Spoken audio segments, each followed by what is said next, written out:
Xiang Qingde is now the signature attraction of Kong's Mansion Feast restaurant, with Kong Daming treating him as the restaurant's most prized asset. Whenever Xiang Qingde wanted to do some work, Kong Daming would stop him. Zhang Xiang, who once faced a dead end and was about to be sent to mine in the Outer Domains wilderness, also came to the restaurant. Xiang Beifei even made a special trip to say that Kong Daming's place was just in need of help, and agreed without hesitation. Due to the booming business of the restaurant and the high wages offered, Zhang Xiang was immensely grateful. He knew he had encountered a benefactor and worked very hard in the restaurant. Venerable old man, if you require anything, just give an order. No need to come downstairs. When Zhang Xiang saw Xiang Qingde coming down from upstairs, he hurriedly approached and said. He viewed Xiang Qingde with great reverence. The grandfather who could nurture a genius like Xiang Beifei was no ordinary person. Xiang Qingde waved his hand and went over to pour himself a cup of water, saying, I'm still young, fit, and capable of doing things on my own. Indeed, the venerable old man is still young, Zhang Xiang promptly said with a laugh. After drinking a sip of water and sizing up Zhang Xiang, Xiang Qingde said, Xiao Zhang, you don't need to be so formal with me. We're all workers here. You're acting as if I've become some sort of emperor. The venerable old man is kidding. Having such an outstanding grandson is your good fortune as well as a blessing for all of us N-level awakeners. When I was almost ready to give up on myself, he told me, as long as life doesn't knock us down, it means we're in control of it. Zhang Xiang sighed. Eh? Yes, he said it was you who told him. Zhang Xiang smiled honestly. Although I'm not capable of much, I know only people full of hope can say such things. Mr. Xiang Beifei is a kind person, and being his grandfather, you must also be a very kind person. Kind people, they raise kind children. Now that the alliance had nearly stripped bare all aspects of Xiang Beifei's past life, Zhang Xiang had come to understand the hardships faced by Xiang Beifei and his grandfather before college, when days were tough and Xiang Qingde often had to get up early and stay up late to sell vegetables. The grandfather and grandson lived a humble life, but Xiang Qingde always worked to make a living. They were truly living life. Zhang Xiang deeply admired such people, and he also greatly respected the life attitude of this elderly man, Xiang Qingde. Xiang Qingde said cheerfully, I see, no problem. Now that you're here, you're one of us. Live your life well. Ha, I also have to thank the venerable old man for his advice. The world isn't kind to us N-level awakeners. I really hope Mr. Xiang Beifei can one day change our situation, Zhang Xiang said. Let's hope so.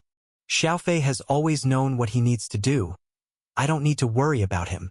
While Xiang Qingde was speaking cheerfully, he suddenly realized something and looked at his system interface. His system panel had always been showing snowflakes, something he had gotten used to, but suddenly, lines of text began flashing rapidly, changing quickly, and then disappeared without a trace. Xiang Qingde watched his system interface with confusion. He never understood why his system was acting up, but every time those words appeared, it was never a good sign. Recalling the last time text appeared and he was hit by a broken brick, he quickly protected his face and head, lest he be hit by some strange object again. However, after protecting his head for a while, nothing fell. Instead, a strange noise came through. Isn't this? He was slightly taken aback. Venerable old man? Zhang Xiang, seeing Xiang Qingde suddenly standing still and not speaking, quietly asked. But Xiang Qingde seemed not to hear him, just holding his forehead and continuously knocking on his head, his expression somewhat pained.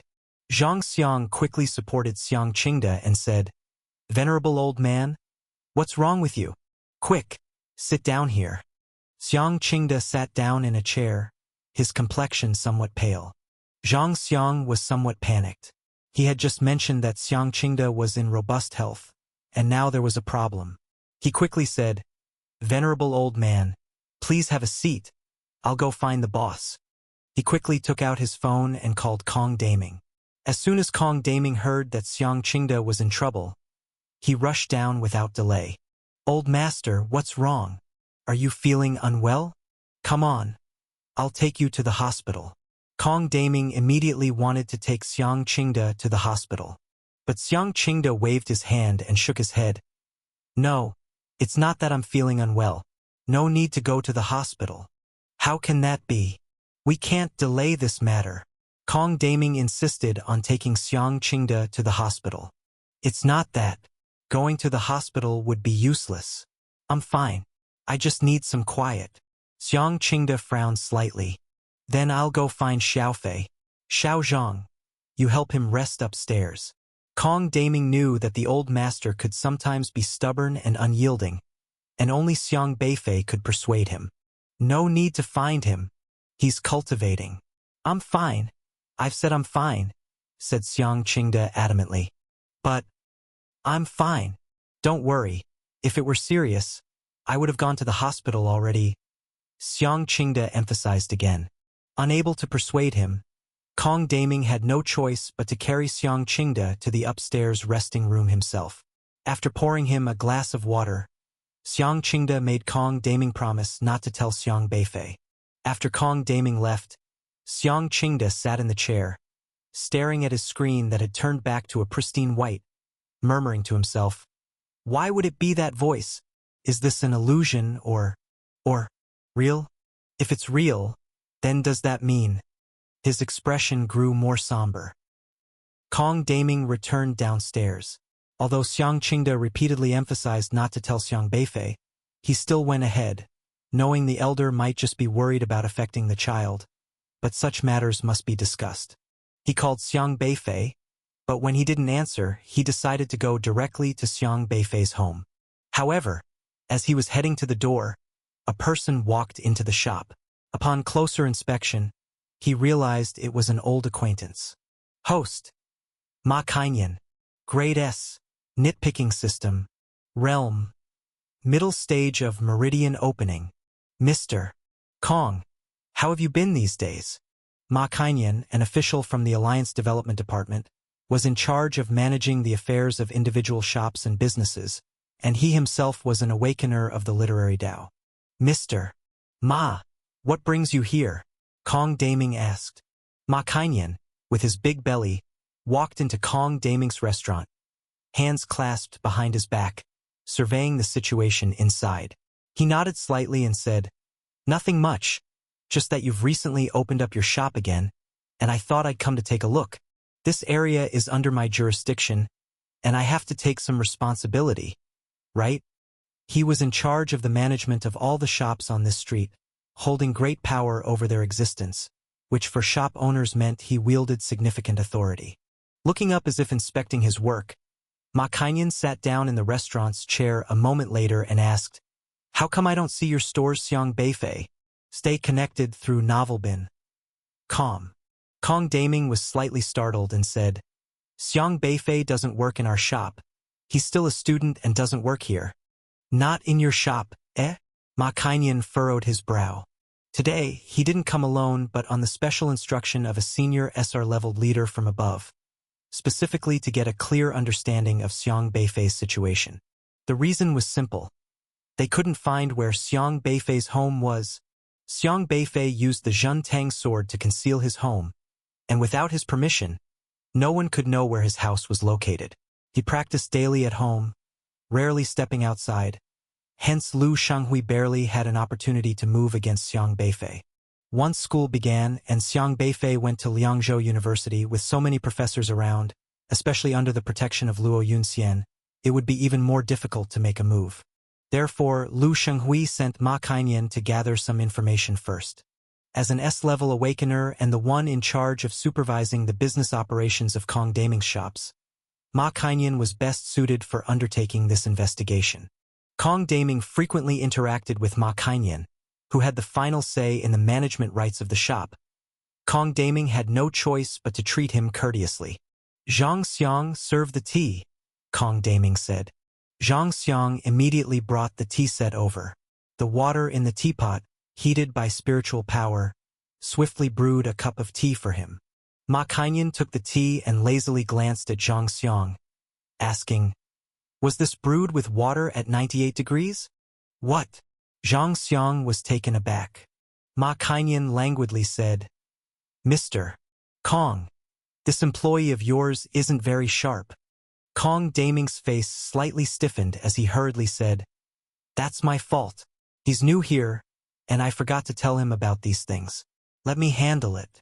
Ma Kainian had no special skills other than being fond of putting on airs. Relying on his bit of authority, he lived quite fastidiously. Whenever he inspected each shop, he would make some stringent demands, and if they weren't met, he would make it hard for them. Thus, many shop owners were well aware of Ma Kainian's rules.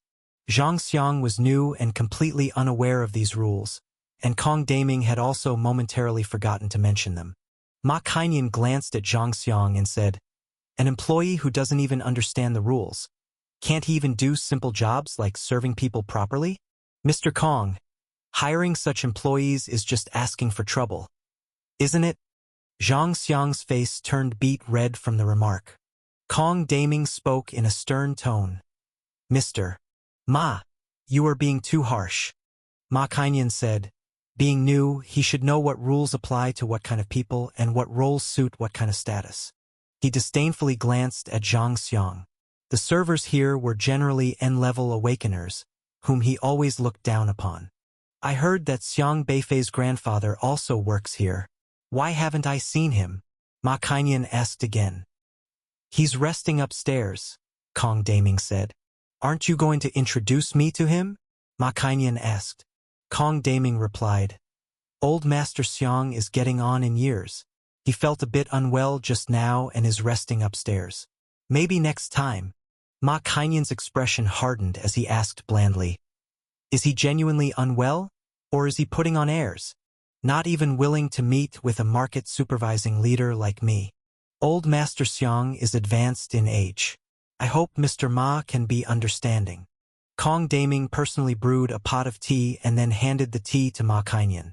"Oddly coincidental that he feels unwell all the time, precisely when I arrive. Could it be that some people are too proud, thinking they can inflate their ego after gaining some fame?" Ma Kainian took the tea from Kong Daming and tasted it briefly before frowning. "This tea wasn't steeped for 3 minutes, Mr. Kong. Your staff doesn't understand, and you don't know my rules either." Ma Kainian set down the tea and slowly stated. Kong Daming's gaze darkened slightly, but he still chuckled and said, "I'll brew another pot of tea." He had no choice since he wanted to run his shop here. He had to strictly follow Ma Kainian's rules. Otherwise, Ma Kainian would intentionally find various faults in his shop later, be it food hygiene inspections or other issues. He would pick bones out of an egg. Kong Daming brewed another pot of tea, this time carefully measuring 39 grams of tea with spiritual power and steeped it for exactly 3 minutes before serving it to Ma Kainian. Ma Kainian picked up the teacup, his finger leisurely circling the rim, then set the tea down and said discontentedly, "This water has already dropped to 95 degrees. How can you drink tea brewed like this?" Kong Daming's anger grew. This was no longer about brewing tea. His shop had recently reopened and was doing quite well, but since he hadn't paid Ma Kainian off, that's why Ma Kainian was deliberately finding excuses to hassle him. "Mr. Kong, I've already given you a chance, but it seems you don't know how to seize it. You can't handle people and you can't brew tea. Running a shop like this, I seriously doubt how attentively you host customers. If you can't even handle such a trivial matter, I'm afraid your shop will receive many complaints." Ma Kainian glanced around and pointed to a painting on the wall of the shop, saying, "If you hang a painting right above the dining table, any dust on it can easily fall into the table. According to the hygiene regulations I set, this will incur a fine." Kong Daming said gravely, "Our staff clean that area every day." Right, I just wiped it this morning," Zhang Xiang quickly added. Ma Kainian waved his hand, and a spherical object whizzed out, emitting a beam of light and landing on the painting. The current dust index of this painting is 48. The sphere in the air emitted a mechanical voice. It was a scanner, a system device specifically used for checking hygiene conditions. Kong Daming immediately said, "According to the Alliance's hygiene regulations, a dust index below 60 is considered satisfactory. With a responsible attitude towards customers, the satisfactory dust index has been revised to 40. Anything above 40 is considered unsatisfactory, Ma Kainian lazily said. Kong Daming frowned and asked, when was this changed? Yesterday. Ma Kainian looked at Kong Daming with a somewhat teasing gaze. Kong Daming's expression turned very ugly. Kong Daming said, Mr. Ma, if you have any matter today, please state it clearly. First, brew the tea properly, Ma Kainian said languidly. Kong Daming suppressed his anger and started to heat up another pot of tea. Ma Kainian watched as Kong Daming heated the water and brewed the tea, the corners of his mouth curving slightly upward. He enjoyed watching these shop owners being bossed around by him. No matter that Kong Daming had been a hero who saved the district, he was ultimately just a civilian shopkeeper, while he himself was an official of the Alliance. He still held more power than these retired pioneers like Kong Daming. He must make these shop owners understand the gap between the status of an Alliance official and a civilian. After a while, Ma Kainian slowly said, So, where is Xiang Qingde? I've been waiting for him so long. Isn't he going to meet me? Kong Daming didn't understand why Ma Kainian insisted on meeting Xiang Qingde, but he knew that if he didn't show up today, Ma Kainian could continue causing trouble indefinitely. He could only say, Zhang Xiang, go upstairs and check on old Master Xiang's condition. Ask how he's doing. Explore new worlds at Novelbin. Calm. Zhang Xiang hurried upstairs, and about a minute later, he ran down in a panic, saying, Boss, old Master Xiang is gone. Gone? Where did he go? Kong Daming hurriedly inquired. Zhang Xiang shook his head. I don't know, I just asked old Wu, and he said the old master had been in his room the whole time, never left. But when I knocked on the door for ages, there was no response, and when I went in, the man was nowhere to be seen. Could he have gone back home? Kong Daming asked. Not clear, Zhang Xiang replied. However, on the side, Ma Kainian snorted coldly. An old man really thinks too highly of himself. Mr. Kong, are you messing with me? Kong Daming said sternly. Mr. Ma, the old master was indeed feeling unwell today. He might have gone home, you should come back another time. Such disrespect. I'd like to see if your store even has a next time, Ma Kainian said coldly. Just then, a figure hurried into the store. Uncle Kong, what's going on? Xiang Beifei walked in. Xiaofei, you're here. Did your grandfather go back home? Kong Daming quickly asked. No, wasn't he here? I rushed over as soon as I got your message. Xiang Beifei was originally cultivating. Xiaohei had been playing with his cell phone, and as soon as he saw the message, he immediately went to find him, and Xiang Beifei ceased his cultivation to hurry over. The old master has disappeared. I thought he might have gone home. Kong Daming briefly explained what had happened. Xiang Beifei's brows furrowed. He had just walked over from home, and if his grandfather had returned, he should have encountered him. But he didn't see his grandfather's figure on his way here. Let me check. Xiang Beifei intended to review the surveillance footage. Meanwhile, Ma Kainian's eyes lit up when he saw Xiang Beifei. His main reason for coming today was to find Xiang Qingde, to determine the address of the grandfather and grandson, and now that Xiang Beifei had arrived, Xiang Qingde was no longer important. Ahem! Ma Kainian coughed twice, attempting to draw Xiang Beifei's attention. However, Xiang Beifei completely ignored him, going to check the store's surveillance. This infuriated Ma Kainian, as an officer of the Alliance Development Department, to be disregarded this way by someone like Xiang Beifei. In this street, which N-level Awakener did not bow and scrape before him, showing the utmost respect, not giving him face, yet Xiang Beifei dared not to come greet him. You are Xiang Beifei, aren't you? Ma Kainian asked. Xiang Beifei glanced over at Ma Kainian. And you are? I am the director of the Individual Business Department in the Alliance Development Department. Ma Kainian lifted his head, saying arrogantly, Oh, nice to meet you. Xiang Beifei had no interest in dealing with these Alliance people. He casually responded and continued reviewing the store's surveillance. Seeing Xiang Beifei's dismissive attitude, Ma Kainian became even more irritated, saying, Young fellow, you sure have an attitude. Is this how you behave when facing an official on duty from the Alliance? Xiang Beifei glanced at Ma Kainyan's S-level picky system. Zhang Xiang's tea brewing fell short of 3 minutes. You found fault with him. Picky value plus 20. Kong Daming's tea brewing didn't reach 98 degrees. You found fault with him. Picky value plus 14. You found fault with the sanitation conditions in Kong Daming's store. Picky value plus 24. Xiang Beifei's attitude was too dismissive towards you. You found fault with him. Picky value plus 17. Ma Kainyan's awakening was to a system that specialized in finding faults in others. As long as he pointed out someone else's faults, he could add to his system value. After taking up this position, he liked to find faults with various shops. Even if the shops had all their operating qualifications in order, he could still nitpick as if finding bones in an egg. Ordinarily, many shop owners wouldn't dare to slight him upon meeting him, ensuring they behaved with utmost respect. He had grown accustomed to throwing his weight around, so seeing Xiang Beifei, an N-level awakener, acting unimpressed, irritated him quite a bit. So what if Xiang Beifei was famous?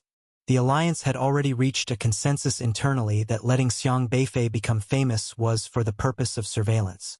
Such a martial artist under surveillance had the same status as other N-level awakeners, yet dared to act so arrogantly in his presence. Kid, if I were you, I'd clearly understand my place. In the presence of Alliance enforcement officers, it's best to show some respect. No matter how famous you are, you're still just an N-level awakener, and you should remember that, Ma Kainyan said indifferently. Xiang Beifei's attitude is too casual. You found a fault in him. Picky value plus 19. Xiang Beifei still ignored him, replaying the surveillance footage of the business license. He rewound the footage to 10 minutes prior, just in time to see Kong Daming carrying Xiang Qingde to the restroom. Ma Kainyan snorted again and ordered, Xiang Beifei, the higher-ups just received a notice. The Alliance needs to confirm your residence. You moved without registering with the Alliance Life Development Department. Now, write down your address for me. I have a suggestion. Xiang Beifei interrupted Ma Kainyan impatiently. What suggestion? Ma Kainyan frowned. Xiang Beifei pointed to a pack of tea leaves on the table and suggested, this half-pound of tea leaves here. Check each one for faults, from weight to shape to color, and see how many faults you can find. Ma Kainyan eyed the tea leaves that Kong Daming had brewed for him, his gaze suddenly sharp. For some reason, Xiang Beifei's words seemed irresistibly alluring to him. The thought of finding every single fault in each leaf was exhilarating. Ma Kainyan found himself unable to refuse this tempting request. All right, Ma Kainyan agreed eagerly, pouring out all the tea leaves from the canister onto the table, then began inspecting them one by one. He even forgot what he was here for and stopped trying to find fault with Xiang Beifei. Instead, his entire attention was fixated on the tea leaves before him, determined to identify every possible flaw. Kong Daming and Zhang Xiang were both stunned on the side, especially Kong Daming. He knew that Ma Kainyan would usually be excessively fault-finding with various aspects of a shop, but he didn't expect that he would now take up Xiang Beifei's suggestion and start finding faults with so many tea leaves. This canister of tea leaves must have tens of thousands of pieces. Counting them one by one, how long would that take? Until the year of the monkey? However, Ma Kainyan looked full of zest, so much that he ignored everyone else for the time being. Much quieter now. Xiang Beifei had naturally used Ma Kainyan's own system against him. The last thing Ma Kainyan should have done was to find fault with Xiang Beifei. Those who dared to take on tasks against Xiang Beifei were almost always dealt with severely by him. For someone who liked to nitpick so much, why not give him a canister of tea leaves to pick apart? Xiang Beifei returned his focus to the surveillance. One advantage of the business license camera was that it could cover all areas of the shop, including the restroom. Just 6 minutes earlier, Xiang Qingde was still sitting in the restroom, rubbing his head as if very tired and also seeming somewhat anxious. Then, he suddenly clasped his head, relentlessly hitting his own head, appearing to be in extreme pain, and at that moment, his system interface, shaped like a snowflake, suddenly showed a series of blue ripples. Following that, the blue ripples wafted out, landing on Xiang Qingde, and he disappeared from the rest room in an instant. Experience Tales with Novelbin. Calm. How can this be? Xiang Beifei was extremely shocked. He hadn't anticipated his grandfather's system would show such a strange phenomenon again. Xiang Beifei knew his grandfather's system was extraordinary. Since he arrived in this world, his grandfather's system had always been amidst snowflakes, occasionally popping out various strange things. In this world, he could see everyone's systems, and he was clear that something was wrong with such a system. Up to now, he had not seen anyone else's system look like this. This time, his grandfather's system seemed to have awakened something, actually managing to draw him into it. Where had he gone? Xiang Beifei didn't bother with Ma Kainian, who was behind him meticulously counting tea leaves, and quickly made his way to the resting room. As soon as he walked into the resting room, he immediately felt a faint system aura flickering in and out of existence. Kong's Mansion banquet hall had various system defenses throughout the shop, and Xiang Beifei was very familiar with these system defenses. So as soon as he entered the resting room, he immediately sensed this aura that was completely out of sync with the entire defense system of Kong's Mansion. Woof! Xiaohe barked seriously. Right, it must be his system. Xiang Beifei nodded. Xiaohe immediately leaped out, began to roam the whole room, looking for what exactly was going on with this system fluctuation. Xiang Beifei continued to replay the surveillance video of when his grandfather first showed signs of feeling unwell. At that time, his grandfather was clearly talking to Zhang Xiang. The two seemed to be chatting happily, but soon, his grandfather suddenly realized something and looked at his own system interface. And on his system interface, a few intermittent words appeared. Bone Mountain Desert Stone Cave. Danger. U House North 30. Xiang Beifei carefully looked at these words. Bone Mountain. He had seen this word twice already. The first time was in Xiang Tianqing's Pioneering Stone, and the last time was in his grandfather's system interface. This was the third time. Bone Mountain Desert Stone Cave, what place was that? Why was there danger? Xiang Beifei examined his grandfather's reaction closely. His grandfather seemed to sense something, continuously patting his own head. His expression appeared to be in pain. What exactly had happened? He felt increasingly heavy-hearted. The situation before him had become uncontrollable. Woof! Xiaohe stood at the spot where Xiang Qingde had disappeared, barking towards Xiang Beifei. Its white fur bristled, turning into streaks of white light, rippling through the air, quickly simulating the scene that had unfolded around Xiang Qingde. However, Xiaohe could only simulate the appearance and lacked the specific abilities of Xiang Qingde's system.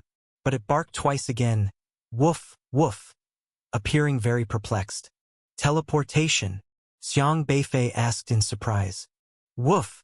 Xiaohe jumped onto the windowsill of the resting room, looked down, glanced into the distance, then turned its head and exhaled a bubble, wrapping the residual aura in the room before leaping out the window. The resting room's window had iron bars. Xiaohe could squeeze through the gaps, but Xiang Beifei didn't have the ability to pass through walls, so he handed the business license to Kong Daming and quickly turned around, running towards the balcony of another room. Kong Daming anxiously asked from behind, Xiaofei, where are you going? Going out for a bit. Xiang Beifei leapt from the balcony in one bound. Before Kong Daming could catch up, he had already stepped onto his flying sword, disappearing into the sky. Has the old man run into some trouble? Kong Daming shouted from behind, but Xiang Beifei had already vanished. He was anxious too, took out the surveillance monitor from the business license, and started to flip through the footage of the resting room, wanting to find out where the old man had gone to help with the search. However, what puzzled Kong Daming was that Xiang Qingde no longer appeared in the surveillance footage. He only saw that Xiang Qingde had left the room and walked out the back door. Xiaohe had already modified the surveillance footage. Did the old gentleman leave to go home? Kong Daming didn't quite understand, so he headed back downstairs, only to see Ma Kainian still fussing over a can of tea leaves, which instantly made him feel at a loss. What's wrong with this guy again? For a moment, Kong Daming had no idea how to deal with Ma Kainian. Mr. Ma, It's time for you to go back, Kong Daming tentatively said. Don't disturb me. The weight of this tea leaf is incorrect. I must find all its faults. Ma Kainian was very serious as he held up the black tea leaf that had shriveled to the size of a small soybean. He would not rest until he had pointed out every single fault of the tea leaves. On the rooftop opposite to Kong's mansion's grand banquet, Lu Shanghui stood there, watching as Xiang Beifei leaped from the balcony and vanished into thin air. Found him, let's go. He turned his head and whispered, himself already morphing into a shadow, following suit. Two figures stood in the shadow behind the balcony. They remained so still in the darkness that one wouldn't even realize they were there if they didn't move. When Lu Shanghui dashed out, those two shadows also merged with the darkness and disappeared. Xiaohei was quickly sniffing ahead, tracking the teleportation direction with the scent left behind by the old man's system. This was difficult for Xiaohei, although it could adeptly harness various system abilities, since it involved a teleportation-type system item that transcended spatial limitations. It was really hard to pinpoint the destination directly. Woof woof. Xiaohei had gone 300 kilometers out and landed in a forest within the city district. Climbing onto a branch and trying for a moment, it turned and shook its head at Xiang Beifei. This was where the old man had last appeared. Xiang Beifei surveyed the forest and then took a few steps forward. What came into view was a heavily fortified building in octagonal arrangement, only one story high, labeled Western District Transfer Station. This place was bustling as people came in and out of the main hall. The location served as a teleportation array transfer station, and since it was over 1,000 kilometers from the outer world wilderness, not even martial arts practitioners at the god refining stage could reach it in one step. Therefore, inlanders who wished to venture to the outer world wilderness to hunt desolate beasts needed to use the teleportation array. This was a direct point-to-point transport, sending travelers all the way to the border outpost, where they would then be officially registered before being allowed to pass through the teleportation gate and leave the Zhejiu continent. Xiang Beifei had rarely used such teleportation arrays because he was still a college student, and the martial arts college aimed mainly at training pioneers, requiring students to train in the outer world wilderness. Hence, transport to the outer world wilderness did not require any endorsement during school days. Only the teacher's approval was needed. Could grandfather be going to the outer world wilderness? Xiang Beifei felt something was very wrong. Like his grandfather, an awakener without any self-defense capabilities, what was he doing heading to the outer world wilderness? He stood at the entrance, looking at the entrance of the transfer station, filled with confusion. Woof! Xiaohei quickly ran toward the teleportation array transfer station and slipped inside. About 2 minutes later, it came running back, excitedly conveying the information it had gathered. Woof woof woof! This complicates things. Xiang Beifei's expression became quite grave. Xiaohei accessed the teleportation records where every teleporter's information was logged. Just 5 minutes earlier, he had found Xiang Qingda's identity information.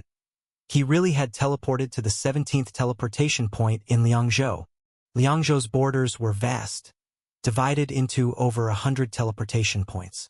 Each was heavily guarded, as countless martial artists traveled to the wilderness outside the domains every day.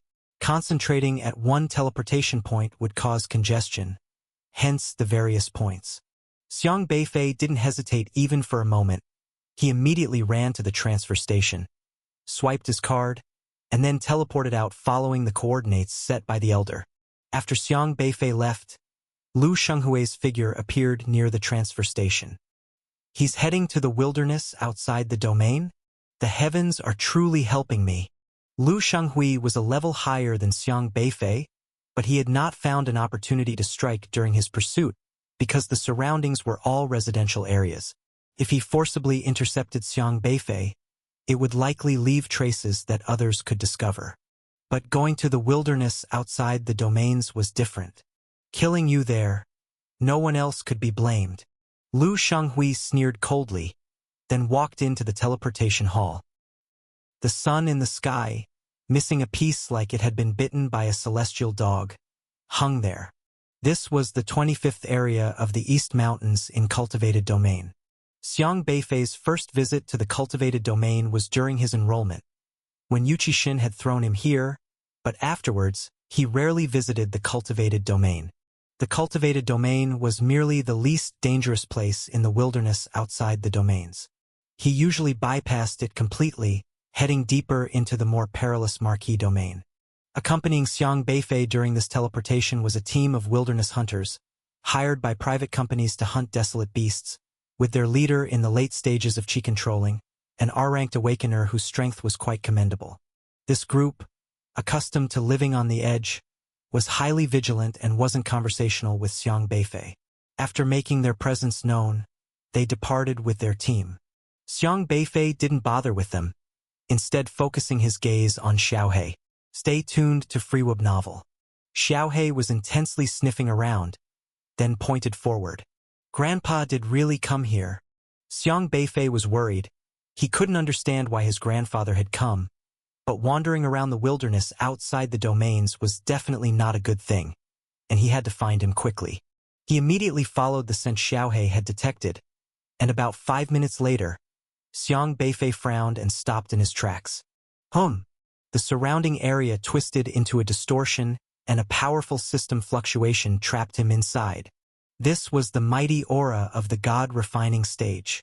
Now you're truly like a turtle trapped in a jar.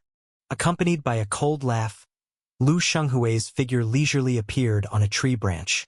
Xiang Beifei calmly looked at the person before him. Host, Lu Shenghui, SR level 7-foot man system.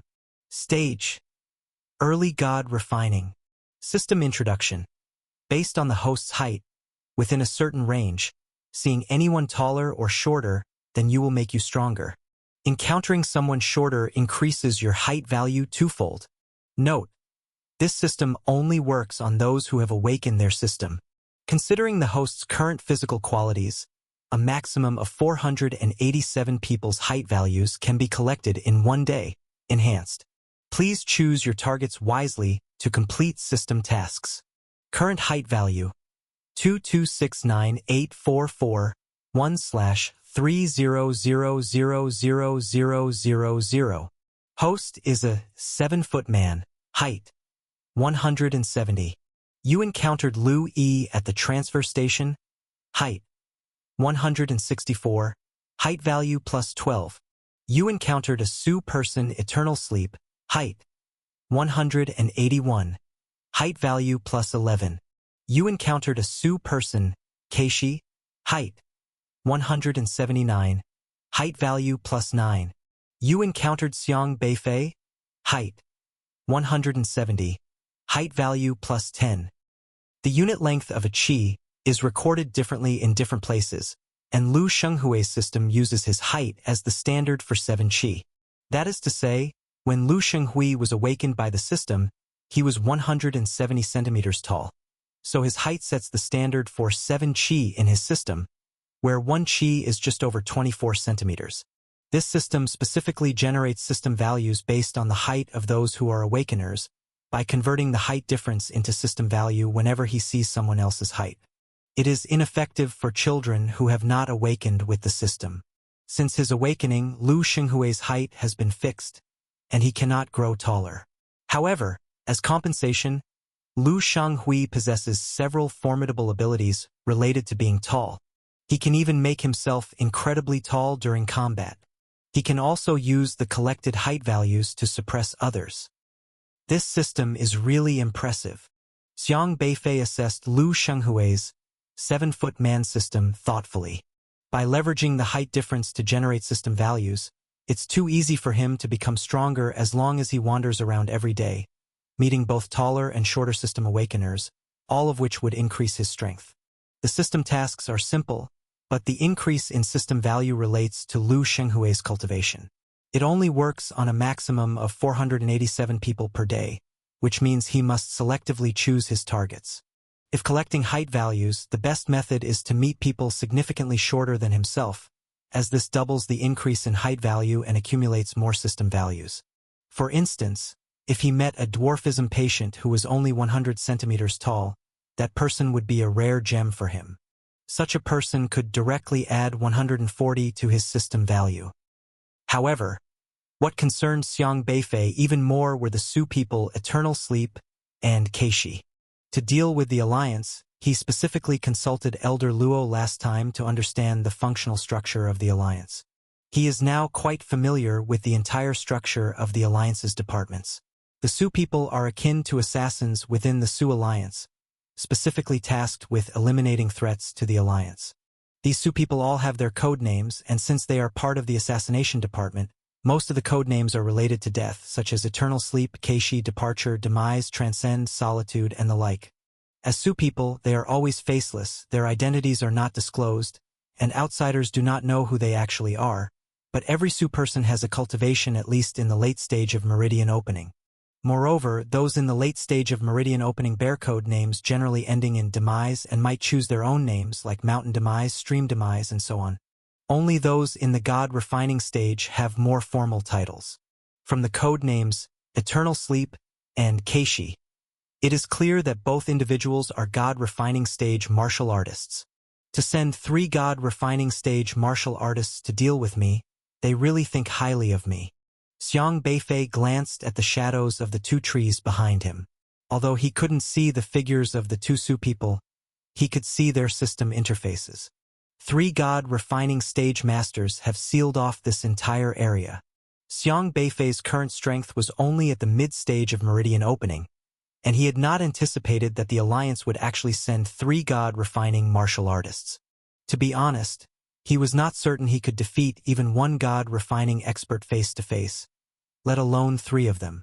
3 God Refining experts. A direct confrontation would leave no chance of victory. The opponents also used powerful spiritual power to seal off the area, just like what had happened earlier at the Archives building. If it were some kind of system-generated barrier, Xiang Beifei could ignore it, but he was helpless against this type of spiritual power blockade. Lu Shanghui stood on a tree branch, looking down at Xiang Beifei as if he were looking at a dead man. The genius youth Xiang Beifei, an N-level awakener who could trample his peers marked as SSR beneath his feet. "It is indeed an honor to have you cornered here today," said Lu Shanghui. Xiang Beifei stared at Lu Shanghui, pondering over the situation before him. "I don't know you," Xiang Beifei said. Lu Shanghui nodded slightly. "Indeed, you don't know me. I have no personal grudges with you. We have never even crossed paths. No conflicts of interest whatsoever. But," he paused for a moment, then lifted his eyelids, "the only one to blame is that you chose the wrong person as your master. Was this targeted at Elder Luo?" Xiang Beifei continued to browse through Lu Shanghui's system log. "You have encountered He Kai Wei. Height 179. Height value +9. He Kai Wei had been appearing quite frequently in Lu Shanghui's system logs recently, meaning Lu Shanghui almost met with He Kai Wei every day. This suggested that this guy was sent by He Kai Wei. "You hate my master so much. Aren't you the brother of that killed SSR?" Xiang Beifei asked. Lu Shanghui, Lu Shangdong, the connection was obvious. Upon thinking of his brother, Lu Shanghui's face contorted fiercely. "You're very smart." He hadn't expected Xiang Beifei to guess his identity so quickly, but the corners of Lu Shanghui's mouth soon curled into a cold smirk. Unfortunately, smart people don't tend to live long. His gaze towards Xiang Beifei was filled with pity. It was his bad luck being Luo Yunxian's disciple. The poor kid had simply chosen the wrong side. Chosen the wrong side, and now he must pay the price. "Understood," Xiang Beifei said calmly, nodding. Elder Luo had killed the SSR awakener Lu Shangdong, and Lu Shanghui wanted to take revenge for his brother. But he stood no chance against Elder Luo alone, so he targeted Xiang Beifei, a softer target. Enjoy more content from Freeweb Novel. Killing you is just a warning to Luo Yunxian. You're just unlucky. In your next life, hopefully you choose the right side, Lu Shanghui said. "I have one question. Haven't you ever thought about your own position?" Xiang Beifei asked. "My position?" Lu Shanghui frowned. "Let's not discuss whether you're capable of killing me or not. Even if you manage to kill me, my master will definitely investigate, and it will inevitably lead back to the Alliance. Given his temperament, do you think a He Kai Wei could keep you safe?" Xiang Beifei asked. Lu Shenghui's expression changed. He retorted, "This matter has nothing to do with Commander He. Then you really are loyal, but unfortunately not very clever. Why didn't He Kaiwei act personally instead of specifically sending you? Because he knows my master's capabilities. I have restrictions placed on me by my master. Essentially, whoever kills me, my master will find out. My master will definitely track down the murderer and strike down the killer without hesitation. If he dared to kill your revered SSR brother, he would dare to eliminate a UR like He Kaiwei. He Kaiwei naturally doesn't have the guts to confront my master. But if you kill me, it's different. My master will find you, and you will certainly be disavowed by He Kaiwei, who will cleanly sever all ties with you, and your eventual fate will most likely be death." Xiang Beifei simply helped analyze the situation for Lu Shenghui, remarking, "He's already treating you like a disposable pawn. Your loyalty is commendable." Lu Shenghui's expression froze. Xiang Beifei's words were extremely grating to the ears. But upon closer thought, they made a lot of sense. An UR-level awakener, if he really wanted to kill Xiang Beifei, would basically only need to lift a finger unnoticed and effortlessly. However, He Kaiwei had not acted personally. Clearly, he had reservations. With Xiang Beifei's analysis, a hint of hesitation suddenly appeared in Lu Shenghui's mind. He had never considered this point. Xiang Beifei then turned to look at the two Su people hidden in the shadows. "Then what about you two? As Su people of the God refining stage, do you really need to hide your faces to ambush an awakener of the meridian opening stage?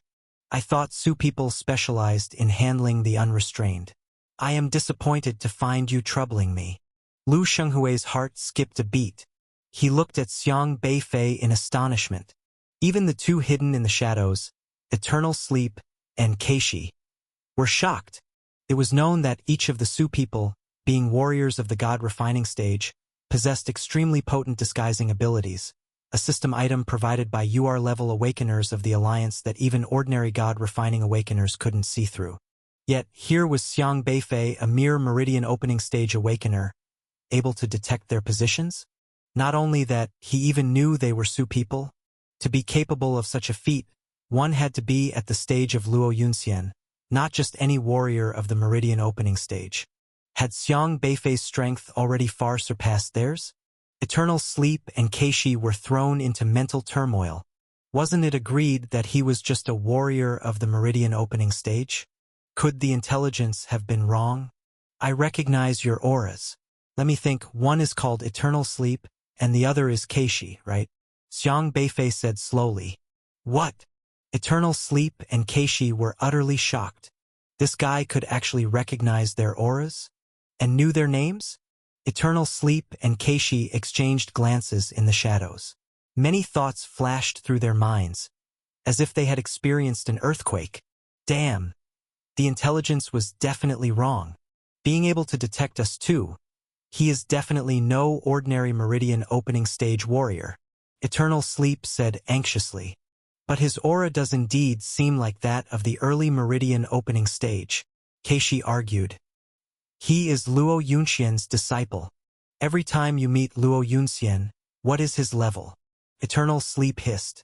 Keishi paused. Luo Yunxian, an SR-level awakener, almost always exhibited merely the aura of the early meridian opening stage or sometimes even just of the late chi-controlling stage whenever they met him. But if one really treated him as a late chi-controlling stage warrior, that would be utterly foolish. Are you suggesting that this guy's level isn't meridian opening? Like Luo Yunxian. Does he have the ability to hide his own level? Keishi asked in shock. Nonsense. If the master has this ability, then the disciple too, isn't that normal? Our operation was almost decided spontaneously, not known to others. Yet he was able to pinpoint our position and even accurately name us. It's definitely not by chance. Eternal Sleep declared emphatically. A most likely possibility emerged in their minds. Xiang Beifei's level must far surpass theirs. He might even be at the orifice transforming stage. For the three of them, warriors of the God refining stage, to think of assassinating such a person was simply absurd, utterly overestimating themselves.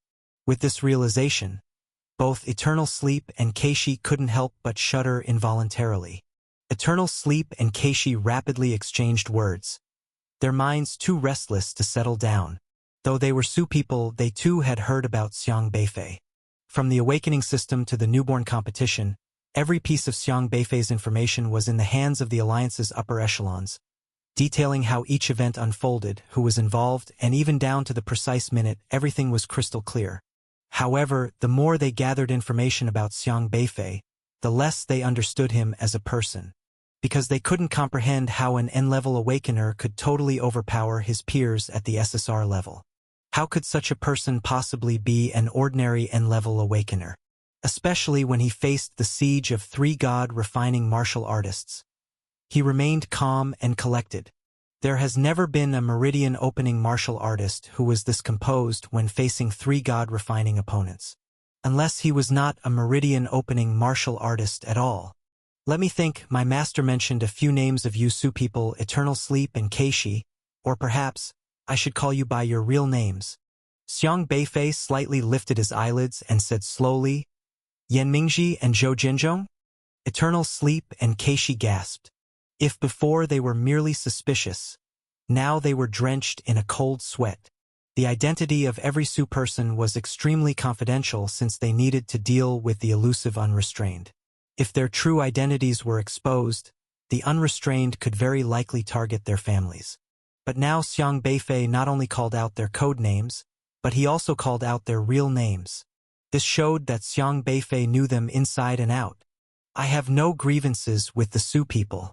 If you don't make a move, I'll consider that you just happened to pass by today, and we'll keep to our own paths. However, if you insist on confronting me, I'm ready to accompany you. Xiang Beifei casually stretched, emitting a flickering aura around his body.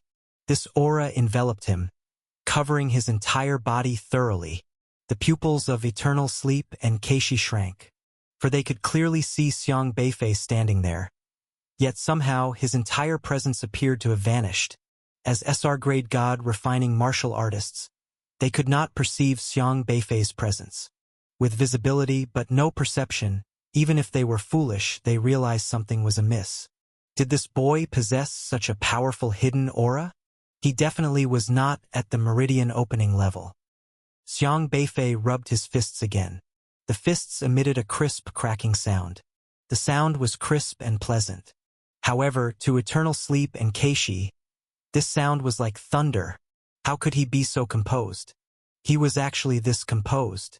If he didn't truly have a strong card to play, why would he be so calm? Eternal Sleep and Keishi had been completely intimidated by Xiang Beifei. What should we do? Eternal Sleep had already lost his nerve.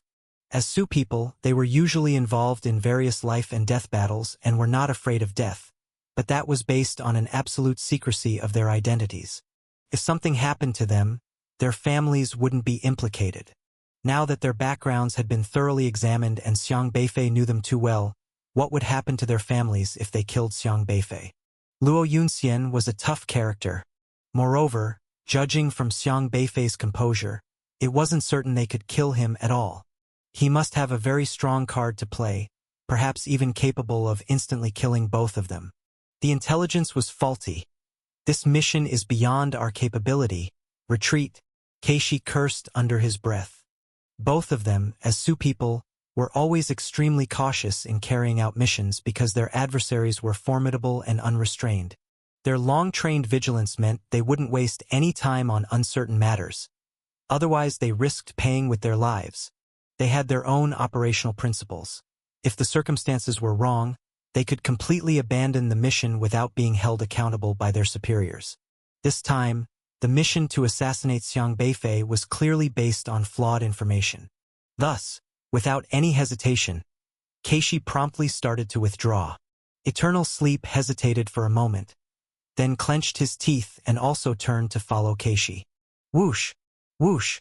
Before Lu Shanghui could react, Eternal Sleep and Keishi had already vanished into the wilderness. The two of them had actually been scared off by Xiang Beifei.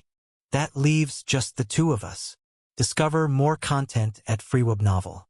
Xiang Beifei calmly looked at Lu Shanghui. Of course, it was all an act. Honestly, he had no such cultivation. At most, he had only the star shift melon seeds given by Elder Luo, used to redirect others' attacks. But in reality, facing 3 god refining cultivators together was extremely difficult. But he did everything with composure. His mindset was good. Even if surrounded by 3 god refining cultivators, he wouldn't panic. Because panic wouldn't help him escape the dilemma. Xiang Beifei had heard Elder Luo speak about the Su people assassins. As an assassin, if not confident, one wouldn't make a move. So, he relied on an R-grade stealth talisman, completely concealing his aura, but his figure remained visible. Such a profound disguise still successfully intimidated the 2 Su people. Lu Shanghui, seeing Eternal Sleep and Keishi leave, was stunned. These 2 guys actually fled the battle? Scared stiff by just a few words from Xiang Beifei? Honestly, even he didn't know the real names of Eternal Sleep and Keishi. The identities of the Su people were highly confidential, so he was unsure whether what Xiang Beifei said was true or false. However, now Keishi and Eternal Sleep had indeed retreated. What cowards! Lu Shanghui spat in disdain. He wasn't a Su person. He didn't understand the rules that guided the Su people in their missions, but he wasn't going to give up just like that. Don't bluff, just a student. How powerful can you be? Lu Shanghui suddenly shouted, his aura soaring immensely. You're not as smart as they are. Xiang Beifei looked at Lu Shanghui calmly, and then, in a flash, disappeared from the spot. Is that so? How can this be? Lu Shanghui originally wanted to sneer in rebuttal. However, seeing Xiang Beifei suddenly vanish before his eyes, and unable to see him anymore, he was also taken aback. His expression rapidly changed. Gone?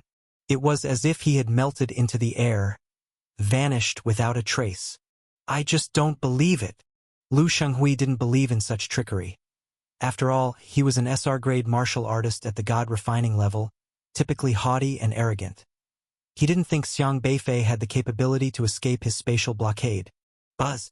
A violent aura swiftly circulated around Lu Shanghui as the center, turning into invisible, sharp blades, assaulting the entire blocked space, trying to force Xiang Beifei out. However, after the storm-like gust of aura swept through, he still could not locate Xiang Beifei. Is this the extent of your strength? The voice of Xiang Beifei echoed throughout the space.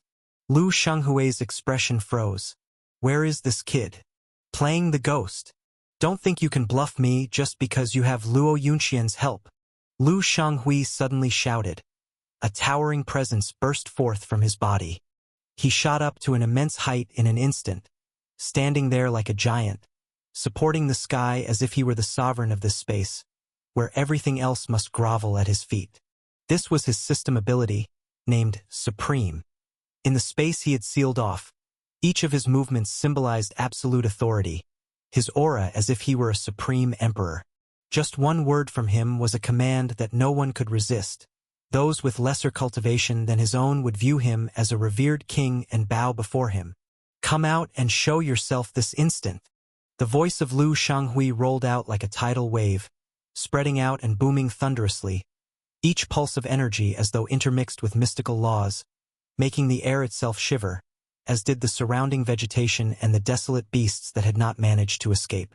They all trembled before the supreme authority of Lu Shanghui, filled with fear, even worshipping him as the only king of this domain, daring not to show any defiance.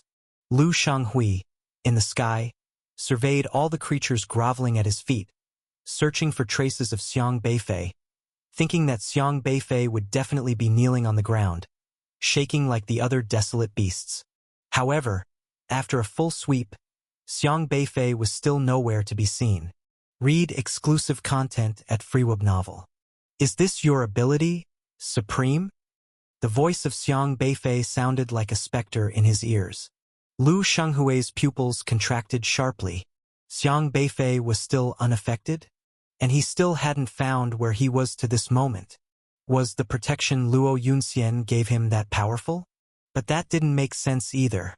As an SR-level system awakener, Lu Shanghui was very clear about the limitations of system items.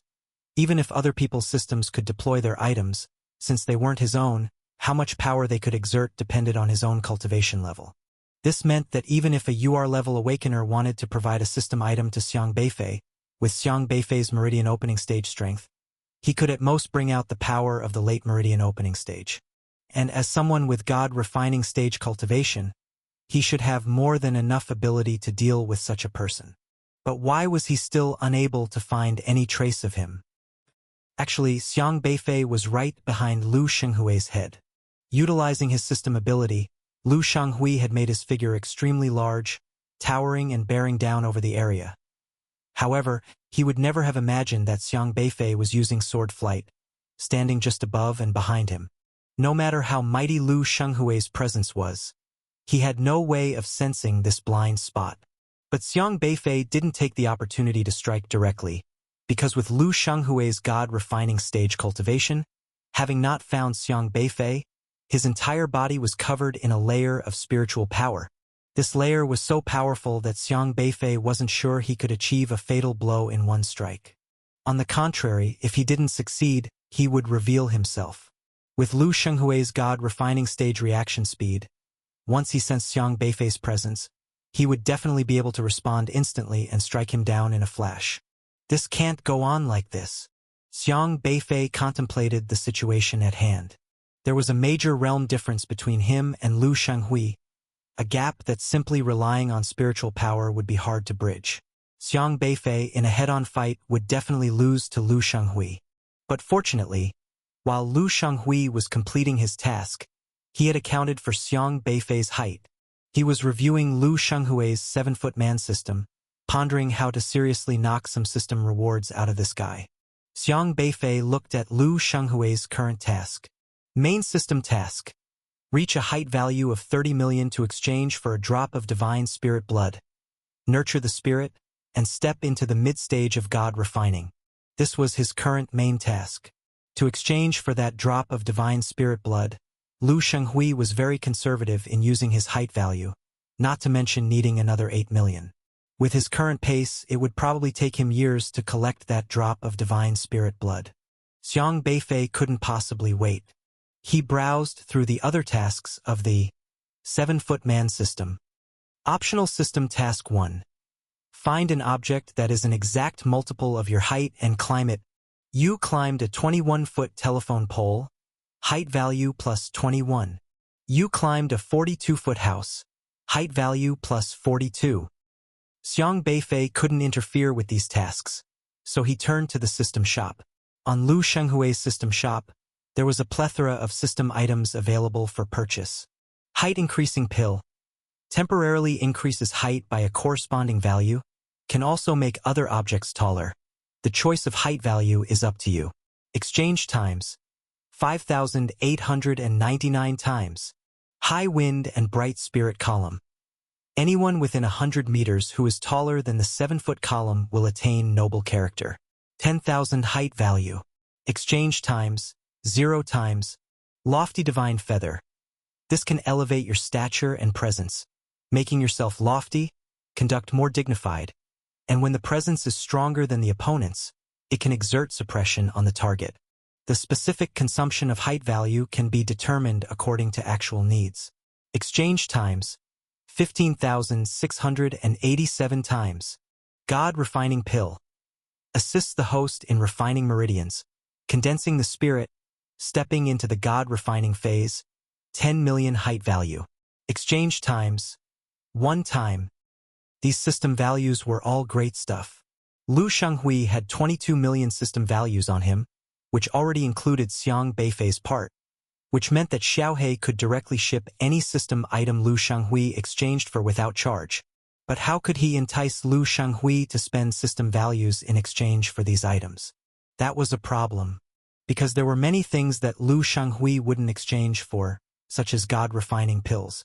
Last time, Li Nanqing, the S-grade principal, had spent 16 million to purchase a God-refining pill, and Xiang Beifei had witnessed the prowess of such system items. As an SR grade, Lu Shenghui only needed to spend 10 million system values to exchange, but since he had already exchanged once, he wouldn't actively go for another exchange. His gaze landed on the lofty divine feather, and after some thought, he came up with a plan. Xiang Beifei dashed out, his figure becoming an illusion, looking indifferently at Lu Shanghui. "You've finally shown up." Lu Shanghui was invigorated, his eyes filled with a cold, killing intent. "If this is the extent of your cultivation, I'm afraid it's not enough to kill me." Xiang Beifei stood there. Lu Shanghui's imposing aura was completely ignored. In contrast, a terrifying presence surged in front of his body, which was several times stronger than Lu Shanghui's. Lu Shanghui couldn't see where this aura was coming from because it was emanating from Xiang Beifei's spirit-gathering book. Do Constellation. Xiang Beifei, when he was in the withered forest, had a section of black wood from a high mountain forcibly seized by the Do Constellation in the spirit-gathering book, unraveling 2 seals. Although he hadn't completely lifted the seals, just these 2 alone made the aura within the Do Constellation quite terrifying, and it was something Xiang Beifei could not withstand. Of course, up until now, he still had no idea what exactly was sealed within the Do Constellation, let alone the possibility of controlling it for combat.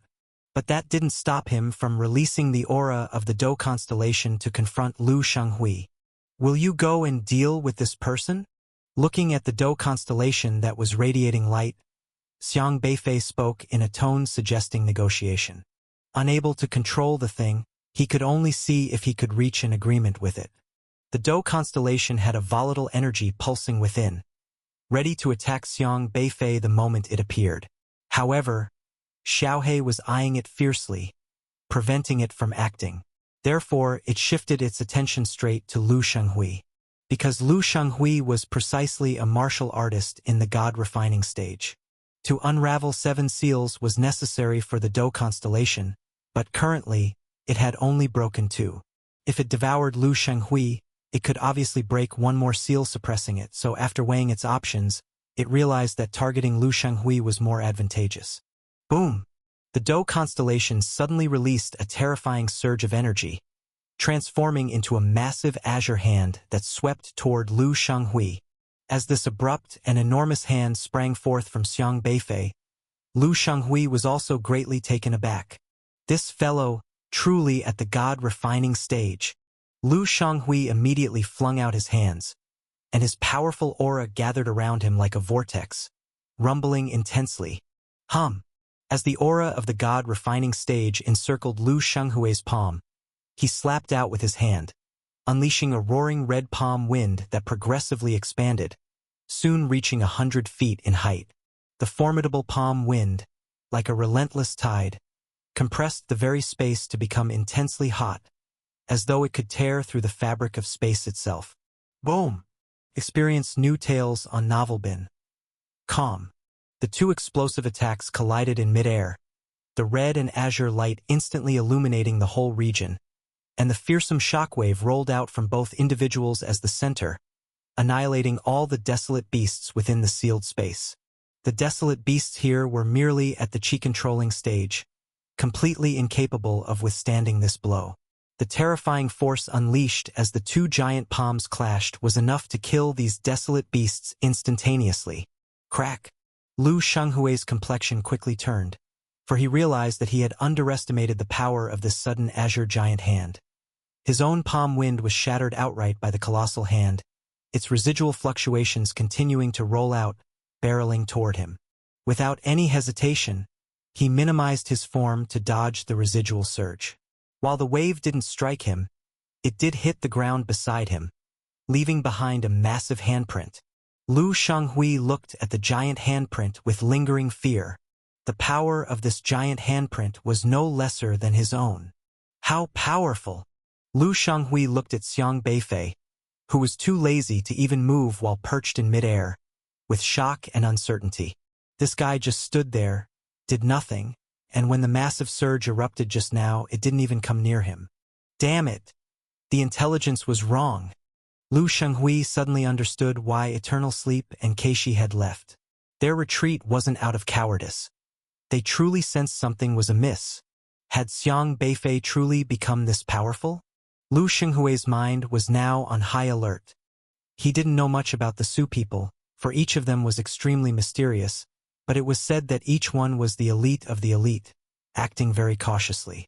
Thus, Their retreat was by no means a coincidence. Just a moment ago, he had been mocking those two for being cowards, but now it seemed their decision was the correct one. Boom! Boom! Boom!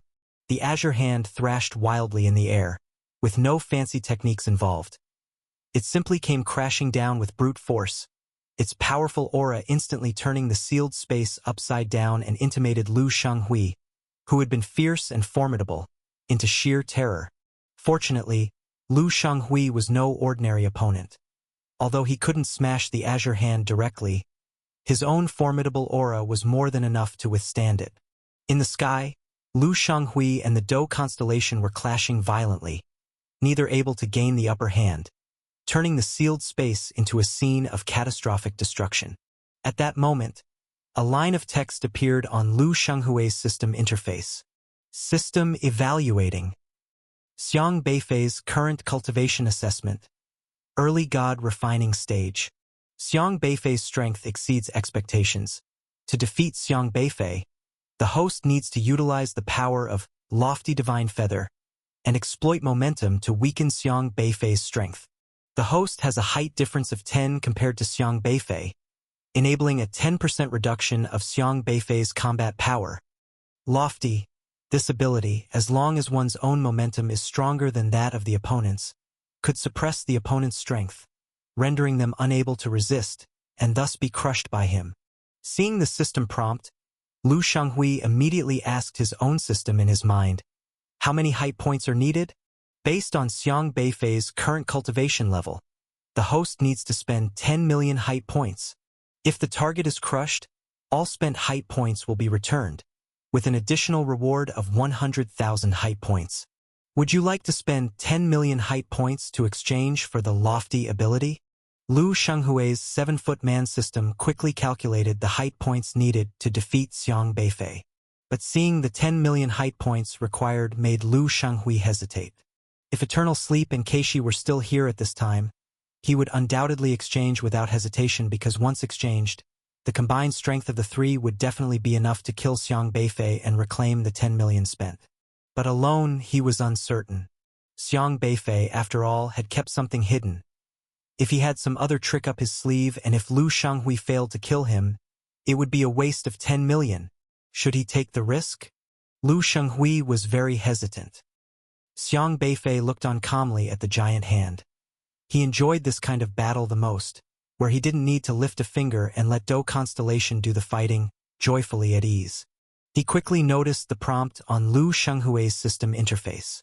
He could see those system prompts crystal clear and knew Lu Shanghui wanted to use the system's abilities to defeat him, relying only on 10 million system points. However, Lu Shanghui was clearly weighing the pros and cons. That wouldn't do. He had to be given hope of victory. Xiaohei! Woof! Xiaohei stretched out a tiny paw and began scrambling at Dou Constellation, instantly causing its aura to become chaotic. It was somewhat annoyed, but Xiaohei didn't pay it any heed. At the same time, Lu Shanghui launched another blast of qi. The rolling waves of qi instantly shattered the giant hand that Dou Constellation had formed.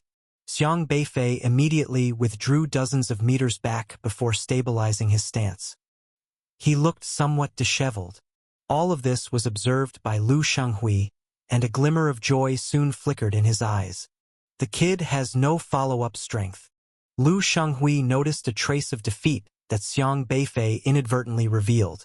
Although that trace of defeat was quickly concealed by Xiang Beifei, it was clear that there were limitations to his continued deployment of the giant azure hand. So, this is his limit then. Lu Shanghui's eyes gleamed as he stared at Xiang Beifei.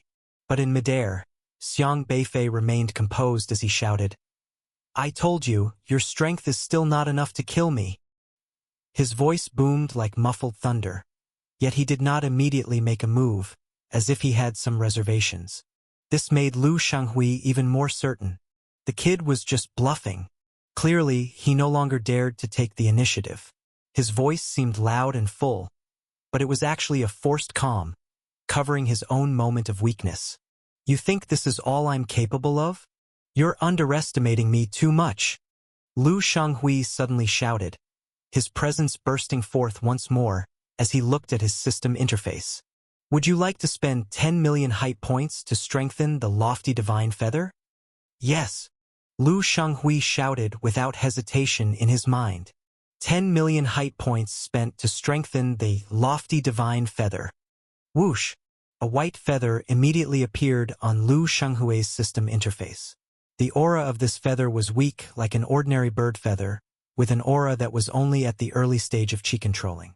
However, it was an item in the system that could be strengthened. The height points Lu Shanghui had collected were rapidly depleting from the system interface. Each point of height value turned into a red light, which infused into the white feather. A total of 10 million height points were all converted, and a strong red glow instantly lit up, crisscrossing over the white feather. The white feather looked as if it were dyed red, blood red and translucent, its aura growing stronger and stronger. Lofty divine feather infusion complete. Current height value 1269844/1/30000000. Die peacefully now. Lu Shanghui coldly smiled. Now all he had to do was to enhance himself with the feather, increasing his own aura. This would be enough to cut down Xiang Beifei's combat power by 10%. Xiang Beifei calmly watched Lu Shanghui and was too lazy to speak, but a terrifying aura once again erupted from the Dou constellation above, and a giant azure hand manifested from the air, seemingly compressing the very space around it, causing layers of space to collapse together. Boom! The giant azure hand mercilessly slapped down towards Lu Shanghui.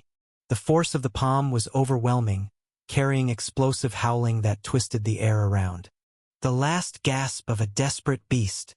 Lu Shanghui now completely disregarded the azure hand. He looked at the blood-red translucent feather, which emitted a majestic aura with 10 million system points worth of investment, waiting for him to claim and integrate it, then to trample Xiang Beifei underfoot, with a thought in his mind. Whoosh! Enjoy exclusive content from Novelbin.com. The red divine feather disappeared from the system interface. However, in the next moment, Lu Shanghui's expression slightly faltered. The anticipated scene of the red divine feather landing in his hand did not occur. Where is the divine feather? Lu Shanghui was slightly alarmed. At the moment the red divine feather disappeared from the system interface, he found that he suddenly lost contact with it. He had clearly claimed the feather, so why wasn't it in his hand? However, he had no time to ponder further, because the azure hand from the Dou constellation had already arrived with a clap that mixed the sounds of wind and thunder, dreadfully shaking him. He could only desperately slap out another palm forward. Boom! Lu Shanghui's palm wind had just gathered when it was crushed, and its aftermath swept towards him. His face drastically changed, and spiritual power rapidly surged through his body, forcibly assembling a strong wall of qi in front of him. Crack! The temporary qi wall still did not stop the Dou constellation, instantly breaking through, but it bought Lu Shanghui some time to react, as he dodged the azure-colored hand in time. Yet the aftermath still flung him away. Bang! Lu Shanghui was directly smashed into the ground, creating a huge crater. Damn it! How did this happen? Lu Shanghui clumsily climbed out of the crater, his qi blood extremely unstable, a trace of fresh blood dripping from the corner of his mouth. He wiped the blood from his lips, filled with fury. Just now he hadn't taken that slap seriously. As long as he could merge with the divine feather, his own aura would inevitably skyrocket, more than enough to block that slap. However, the divine feather had not reached him. Where is my divine feather? Lu Shanghui angrily looked at his system interface. Lofty divine feather has been issued. Please, host, fight with your heart. Defeat the opponent. At the end, the system added another sentence. Good luck. Go to hell. Lu Shanghui's forehead bulged with veins as he blatantly cursed. The divine feather wasn't even in his possession, yet it's cheering him on? Was this system playing with him?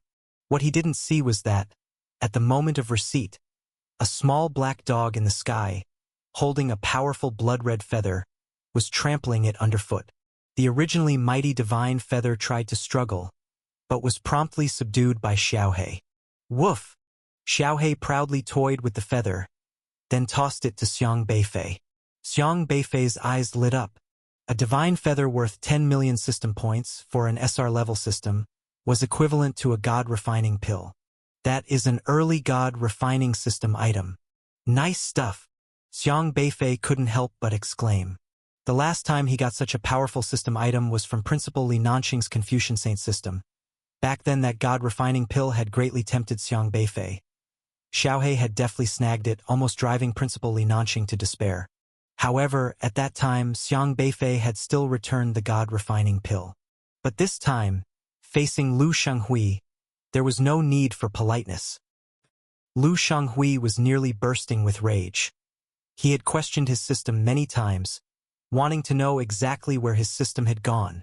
Yet the system always politely replied, "The divine feather has been issued." This was nearly driving Lu Shenghui insane. That was a whole 10 million. Lu Shenghui's heart was bleeding. 10 million system points, just lost like that. Even he, as an SR, couldn't accept such a loss. However, Xiang Beifei didn't give Lu Shenghui a chance to ponder it any further, not even bothering to show it to Lu Shenghui. He just straight up handed the divine feather to the Dou constellation. The Dou constellation sensed the strong system aura and immediately became frenzied, not hesitating to wrap around the feather and directly devour it. Buzz, buzz, buzz. After it devoured the divine feather, the Spirit Gathering Book's Dou constellation began to emit powerful beams of light. Of the 7 stars, only 2 were lit, with 5 suppressing the monster within the Dou constellation. But soon, a click sounded, and another star was lit. The 3rd seal was broken. The Dou constellation, presenting the form of the Big Dipper, possessed 7 stars. This meant that the Spirit Gathering Book used 7 god-refining early-stage seals to seal the divine item within the Dou constellation. Originally, the unsealed divine item of the Dou constellation, even with its merely leaked aura, could forcibly contest with the black wood of the withered forest, and even eventually smash and devour it. After it devoured the black wood, it directly broke 2 of the seals. At that time, the divine item of the Dou constellation, having broken 2 seals, became even more terrifyingly powerful. Without Xiaohe and the Spirit Gathering Book's restrictions, Xiang Beifei was almost unable to deal with it. However, now the Dou constellation had directly broken the 3rd seal. With 3 seals removed on the Spirit Gathering Book, the aura leaking out became even more domineering and terrifying. The entire aura surged a level. At this moment, the azure giant hand in the sky seemed to have transformed, changing its form. It always fought using a single large hand, but this hand appeared more like a gathering of airflows without a definite shape, just a rough outline. But after the 3rd seal was broken, the azure light caused the giant hand to solidify a bit, and its shape gradually became more pronounced. Xiang Beifei then realized it was not an ordinary human hand. If he had to describe it, it resembled more a beast's claw. The aura on the beast's claw was very strange, and it was covered with shallow patterns that looked like leaves, which neatly covered the claw, although still somewhat unclear. At this time, the aura on the beast's claw climbed steadily, reaching its peak, and the azure light illuminated the area, seemingly pulling at the grass and trees within 10 miles, causing them to gently pulsate, their leaves turning towards it. Roar! The deep roar thunderously exploded, striking Lu Shenghui's ears like a bolt from the blue, causing him to shudder involuntarily. Lu Shenghui inhaled sharply, staring horrified at the massively more powerful giant claw. Discover stories with Novelbin. Calm. This time, the power of the giant claw had forcefully doubled from just moments before. Whiz! The sharp, whistling sound instantly traveled over. The azure giant claw swept across the sky, and the spilling light was like sharp blades, seemingly able to slice through space, directly pressing towards Lu Shenghui. Cold sweat soaked Lu Shenghui's forehead. This time, the giant claw had become terrifying, akin to dark clouds pressing over the city, a heavy, suffocating feeling enveloping him, almost making it impossible for him to breathe freely. He dared not be careless, wanting to dodge, but the giant claw had already descended, leaving him no room to retreat. In the god-refining phase, confrontations were often decided in the blink of an eye. A moment's delay could mean vanishing from existence. Spiritual power surged through Lu Shenghui's body like rolling river waters, arming himself as all the spiritual power madly converged on his hand. With gritted teeth, he slapped towards the giant claw. The palm wind rustled, gathering upward, red light flickering. His entire aura rose thousands of feet again. With one palm strike, the earth shook, trembling the entire land. Boom! In the sky, two distinctly different auras violently collided. Red light and azure light interlocked, exploding again. Wave upon wave of energy blasts directly cracked the ground, each crack extending hundreds of feet, dust billowing. Originally, this area had been sealed by Lu Shenghui using god-refining phase spiritual power, but under this terrifying impact, the area's seal had completely shattered, utterly unable to withstand the horrific shockwaves anymore. Lu Shenghui could no longer withstand the hit from that towering claw, as it directly struck his chest, caving it in and breaking who knows how many ribs, and blood sprayed out, forming streaks in the air. However, these streaks of blood were quickly shredded by the violent aura and vanished without a trace. Boom! Boom! Boom! His figure, like a cannonball, smashed into the ground, creating a huge trench hundreds of meters long. The clash at god-refining level made even Xiang Beifei unable to help but marvel. Such intensity of battle, with just one full-force strike, was enough to destroy a mountain and was many times more formidable than the meridian opening level. Lu Shenghui's face turned extremely pale. Straining, he crawled up from the ground, his face filled with horror as he looked at Xiang Beifei, who still stood light-hearted in the air, and then toward the giant claw in front of Xiang Beifei. He felt the threat to his life and knew if the fight continued, he was no match for him at all. I should have retreated with them earlier. Lu Shenghui cursed himself for his stupidity. The Su people were well trained. They were more insightful about dangers than he was, and rarely made mistakes. Yet he carelessly hadn't followed them. Now not only was he severely injured, but he also lost millions in system value. Thinking of this made him feel a tightness in his chest, unsure if it was from his injuries or the pain of losing that system value. At this moment, he was very unwilling to accept this. Forget it. I need to retreat. Lu Shenghui gritted his teeth. Even if the losses were huge, he couldn't stay any longer. Although losing millions of system values was significant, it could gradually be replenished, but life, once lost, was gone forever. The space lockdown had already been broken. He dared not engage in further combat, pulling out a spirit-sealing talisman from his bosom. This talisman, given to him by He Kaiwei, could create an illusionary space that trapped people and blocked all SR-level aura from escaping. This was a UR-level system item, which in his hands could wield the power of late god refining stage, extremely precious to Lu Shenghui. He Kaiwei, considering the protection of Luo Yunxian, originally intended for Lu Shenghui to use it against Xiang Beifei to prevent Xiang Beifei from having a chance to call for help. However, Lu Shenghui greatly valued such an item. He believed that, as a god-refining warrior, he was more than capable of killing Xiang Beifei, who was at the meridian opening stage. Using a UR-level spirit-sealing talisman felt like an overkill. So at first, he was reluctant to use it, preferring to keep it for himself, but now that giant claw came smashing down again, not giving him any opportunity. Swish! He threw out the UR-level spirit-sealing talisman. In midair, the talisman instantly transformed into a beam of white light that gathered together, quickly merging into the void, rippling the space within a 10-mile radius, distorting it as though the entire space had twisted, enveloping the area where Xiang Beifei was. Whoosh! Xiang Beifei's figure vanished within that distorted space. This level of space containment was enough to hold Xiang Beifei back. Good thing I had a backup plan. Seeing Xiang Beifei trapped by the spirit-sealing talisman, Lu Shenghui let out a slight sigh of relief.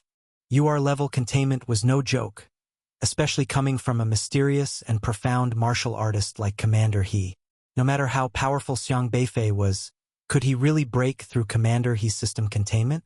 However, the spirit sealing talisman was effective for only 2 hours, which meant he could trap Xiang Beifei for 2 hours. At present, it was impossible for Lu Shenghui to deal with Xiang Beifei, so he dared not enter that enclosed space. His plan now was to go back and find Commander He, ask him to rush over here. If he moved fast enough, 2 hours would be plenty to bring Commander He here to decide what to do next. He looked at his system interface. Current height value: 1269844/1/30000000. Originally a system value of 20 million, a full 10 million was wasted. He just didn't know whether killing Xiang Beifei with Commander He's arrival would refund the consumed 10 million system value. If Commander He kills Xiang Beifei, would it still count as completing the assassination task? This question was of great importance to him. Participating counts as completing the task. That meant it was possible. Lu Shenghui's face lit up with joy. However, he was barely able to stand at the moment. After hesitating, he hurriedly spent another 500 system points to exchange for a bone-strengthening pill, hoping to first repair his broken ribs. This time he watched the bone-strengthening pill closely, worried that it would disappear again. Puff! Fortunately, the bone-strengthening pill appeared in his hand, unharmed. Good. It seems it was just a system error just now, not something amiss elsewhere. I must investigate this matter thoroughly when I get back. Lu Shenghui swallowed the bone-strengthening pill, which immediately began to repair the bones in his body, but it was only able to fix the bones, after all. With only 500 system points, he couldn't be fully healed. Many of the more severe injuries couldn't be healed and required more system points. But he didn't plan to waste any more. Naturally, high-level physicians from the Alliance would treat him upon his return. Just you wait. I will surely come back for vengeance. Lu Shenghui spat out viciously, stood up from the ground, and prepared to tear through space and leave directly. However, just as he was about to tear through space and teleport away, a terrifying aura once again enveloped him, forcibly twisting and shattering the space rift that had just appeared. So eager to leave? Whoosh! Xiang Beifei's figure had already appeared in front of Lu Shenghui, blocking his path. Lu Shenghui was shocked. How can this be? He turned his head to look at the space covered by the spirit sealing talisman. Just a moment ago, he clearly saw Xiang Beifei trapped in that UR space by him. How could he still appear before him now? With just that little ability, you thought you could kill me? Xiang Beifei inquired. Woof! Xiaohe raised his head proudly. A UR-level spirit sealing talisman, thinking of showing off in front of Xiaohe? Who gave him the courage? You can actually come out. Lu Shenghui looked at Xiang Beifei in disbelief. That was a system item from Commander He, yet it couldn't even seal Xiang Beifei. How could the life-saving ability Luo Yunxian provided to Xiang Beifei resist a UR-level system item? But Commander He had made it clear before coming that, no matter how powerful Luo Yunxian was, he was only an SR-level awakener, and many of his abilities could work only on himself, not on others. This UR-level spirit-sealing talisman might not suppress Luo Yunxian, but it was absolutely fail-safe against Xiang Beifei.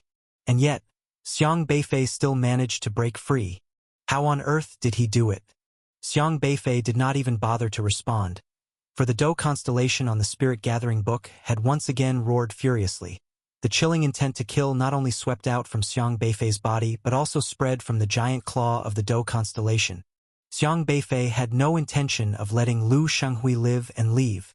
The cold-killing intent locked firmly onto Lu Shenghui. Lu Shenghui felt as if he had fallen into an ice cellar, nearly frozen, and he found himself unable to tear through space to escape for his life, because the azure giant claw left him with no chance. Boom! Explore stories on Novelbin.com. Carrying a forceful and domineering momentum, the giant claw struck down at Lu Shenghui again, blocking all the space he could retreat to. Lu Shenghui had no possibility of escape other than taking the hit head-on, and his current condition certainly did not allow him to withstand it. The only method left to resist was one. I need to tear this space apart. Lu Shenghui screamed frantically in his mind toward his own system. The current enemy is too powerful. A fatal threat to the host has been detected. Evaluating the system. With Xiang Beifei's current momentum, the host needs to spend 12 million system points to exchange for the divine feather to break the spatial seal. This is the only way to escape. 12 million. He originally had a total of 22 million system points, but somehow lost 10 million just now, leaving only slightly over 12 million remaining. It was almost all of his system points. However, the momentum of the giant claw in the sky grew stronger, pushing Lu Shenghui into a desperate situation. He was at a dead end. Spend them all. Lu Shenghui nearly squeezed these words through his clenched teeth. As long as he remained alive, there would always be a chance for a comeback. To survive, Lu Shenghui was all in. Since he had just managed to obtain the bone-strengthening pills without any issue, he made the decision without any hesitation, not believing that this time the 12 million system points would disappear. Spent 1269794 system points to enhance the lofty divine feather. Shoo! Shoo! All the system points rapidly fluctuated, transforming into streaks of flowing light, entering the white feather once again, causing it to glow bright red. Humming. Current system points 0/300000000. Lofty divine feather has been issued. Please break the space and escape immediately. Finally, the system added another message. As long as the green hills are there, one need not worry about firewood. Lu Shenghui clenched his teeth, staring at Xiang Beifei with resentment, and said, "You just wait." He was about to retrieve the lofty divine feather. But in the next moment, his ferocious expression froze. His hands were empty. Gone again? Lu Shenghui's eyes widened in shock. He hadn't even figured out the reason for the first disappearance. How could it have disappeared again? System, are you kidding me? Lu Shenghui couldn't hold back a mouthful of old blood any longer and spat it out. He simply couldn't understand where his system items had gone. At this moment, the Dou constellation in the sky, eager for action, transformed into a giant claw and grabbed at Lu Shenghui, seizing him firmly, leaving him utterly powerless to fight back, like a chick lifted into midair. Through the corners of his eyes, Lu Shenghui glimpsed Xiang Beifei standing behind the giant claw with a sword, seemingly holding a red feather in his hand. Isn't that? Lu Shenghui stared at Xiang Beifei in disbelief, struggling in the claw, trying to see if the feather in Xiang Beifei's hand was indeed his lost system item. But Xiang Beifei didn't give him a chance, nor did he seem to want to explain. The huge claw clenched fiercely. Ah! Lu Shenghui's screams echoed in the sky but were abruptly stopped because the giant claw tore him to pieces effortlessly, turning him into a mist of blood. The blood mist still mixed with Lu Shenghui's lifelong cultivation, and within that mass of blood, a vague shadow struggled, attempting to flee. That was the soul unique to a god-refining stage martial artist. As long as the soul persisted, he still had a chance to survive. Yet the ferocious power of the Dou constellation formed a massive funnel that devoured both the blood mist and Lu Shenghui's frail soul. Hum! A star lit up once more on the Dou constellation. This can also break the seal? Xiang Beifei was quite surprised. Even now, he did not know what exactly the Dou constellation system items were, nor how to control them, and he was even more clueless about how it devouring a person could actually break a seal. Stay updated with Novelbin.com. At this moment, the Dou constellation had 4 stars illuminated, leaving only 3 unlit. That is to say, the Dou constellation had already broken 4 seals. How can it have such an evil ability that devouring can also unseal? Xiang Beifei really couldn't understand. Xiaohe tilted his head, seemingly pondering something, then explained, "Woof! Woof woof woof! Woof woof! Is that so?" Xiang Beifei nodded slightly, but he was still very surprised in his heart. What Xiaohe meant was that the Dou constellation devouring other people in the meridian opening phase couldn't break the seal. Even simply devouring the body of a god-refining martial artist wouldn't work. What it devoured were souls. What the soul of a god refining phase really meant, Xiang Beifei had not fully come to understand. At present, he was only in the middle of the meridian opening phase, and the meridians in his body were not yet fully developed, so it was unnecessary for him to understand what the next realm entailed. However, he could make a rough guess. Meridian opening was a realm of developing meridians. Therefore, god refining, as the name suggests, should be a realm of cultivating the soul. That is to say, every martial artist in the god refining phase would have a soul. This soul could also be used to unseal the constellations. After breaking the fourth seal, the aura of the Dou constellation surged once more, casting a covetous gaze at Xiang Beifei. However, it did not make a move, probably because it knew full well the prowess of Xiaohe. Even after breaking 4 seals, with 3 still restraining it, Xiaohe could still deal with it. The Dou constellation had set its sights on the divine feather in Xiang Beifei's hand. This was a system item transformed from more than 12 million system points, a type of spiritual power crystal that could be used to break the remaining 3 seals. Xiang Beifei paid no attention to the Dou constellation and simply waved his hand towards Xiaohe. Woof! Xiaohe immediately understood and closed the spirit gathering book without a second word. The majestic aura of the Dou constellation instantly vanished without a trace. The world regained its clarity, as if nothing had ever happened. The Dou constellation was clearly too powerful. At least for the current Xiang Beifei, it was something extremely formidable which he had no way of controlling. If he were to fully unseal it with his current mid-meridian opening cultivation level, it would likely result in him losing control and might even put himself in danger. Therefore, Xiang Beifei could not possibly use the 12 million point divine feather to help the Dou constellation break the rest of the seals now. He would save it for later when his cultivation was strong enough to handle it. He looked at the blood-red divine feather in his hand, quite pleased with it. To tell the truth, when the Dou constellation first defeated Lu Shenghui, Xiang Beifei could have pursued his victory, delivering a fatal blow to Lu Shenghui, without giving him the chance to throw the spirit-sealing talisman. But Xiang Beifei took interest in the remaining system value of Lu Shenghui. It would be a waste to simply take it and then kill him. So he didn't move to act immediately, instead letting Lu Shenghui spend 500 points on bone-strengthening pills to repair his bones. Xiang Beifei even deliberately had Xiaohe hold back from taking the bone-strengthening pills, just to let Lu Shenghui feel at ease about making the exchange. Small impatience spoils great plans. As long as the second exchange went off without a hitch, Lu Shenghui would think that the first issue of 10 million was just a system glitch, and thus he would feel confident to exchange for system value once more. And that 12 million system value was actually pushed by Xiaohe. In reality, based on the current power of the Dou constellation, breaking the space seal would cost Lu Shenghui at least 15 million. But Lu Shenghui didn't have that much system value left, so Xiang Beifei sealed the space and let Xiaohe suppress the Dou constellation, holding its power in check, making it seem to Lu Shenghui's calculations that spending 12 million system value could break the space seal.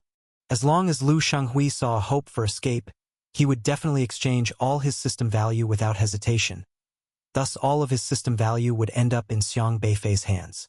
Killing Lu Shenghui, Xiang Beifei felt no emotional fluctuations. He and Lu Shenghui had no interactions before, and even had only met for the first time today. They were just on opposite sides.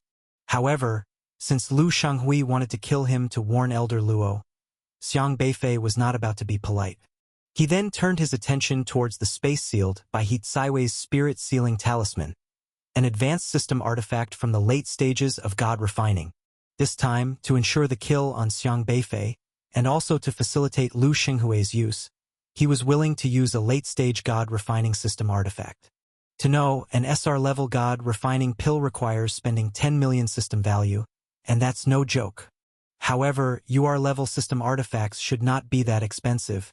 Maybe there will be some discounts, perhaps only 1 million system value.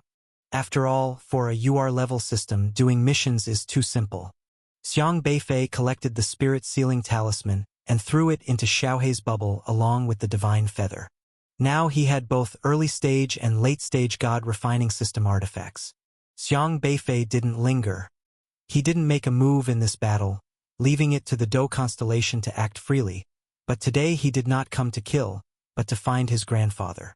Xiaohei, hurry, track grandfather's scent, Xiang Beifei said. Woof! Xiaohei immediately leaped out, but it scratched its head after glancing at the wasteland that had been flattened, then hopped back again. The battle between the Dou constellation and Lu Shenghui was tremendously powerful, wreaking great destruction, with the vicinity of 10 miles affected, especially near the center of the battleground.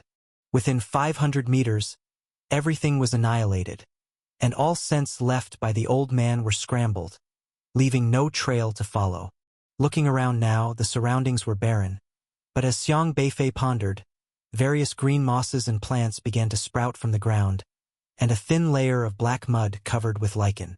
The anomaly of the outer wild wastelands lies here, with every piece of soil retaining eggs of desolate beasts and seeds of plants. Even if destroyed beyond recognition, it would still recover in a short time. We need to find a way, Xiang Beifei said.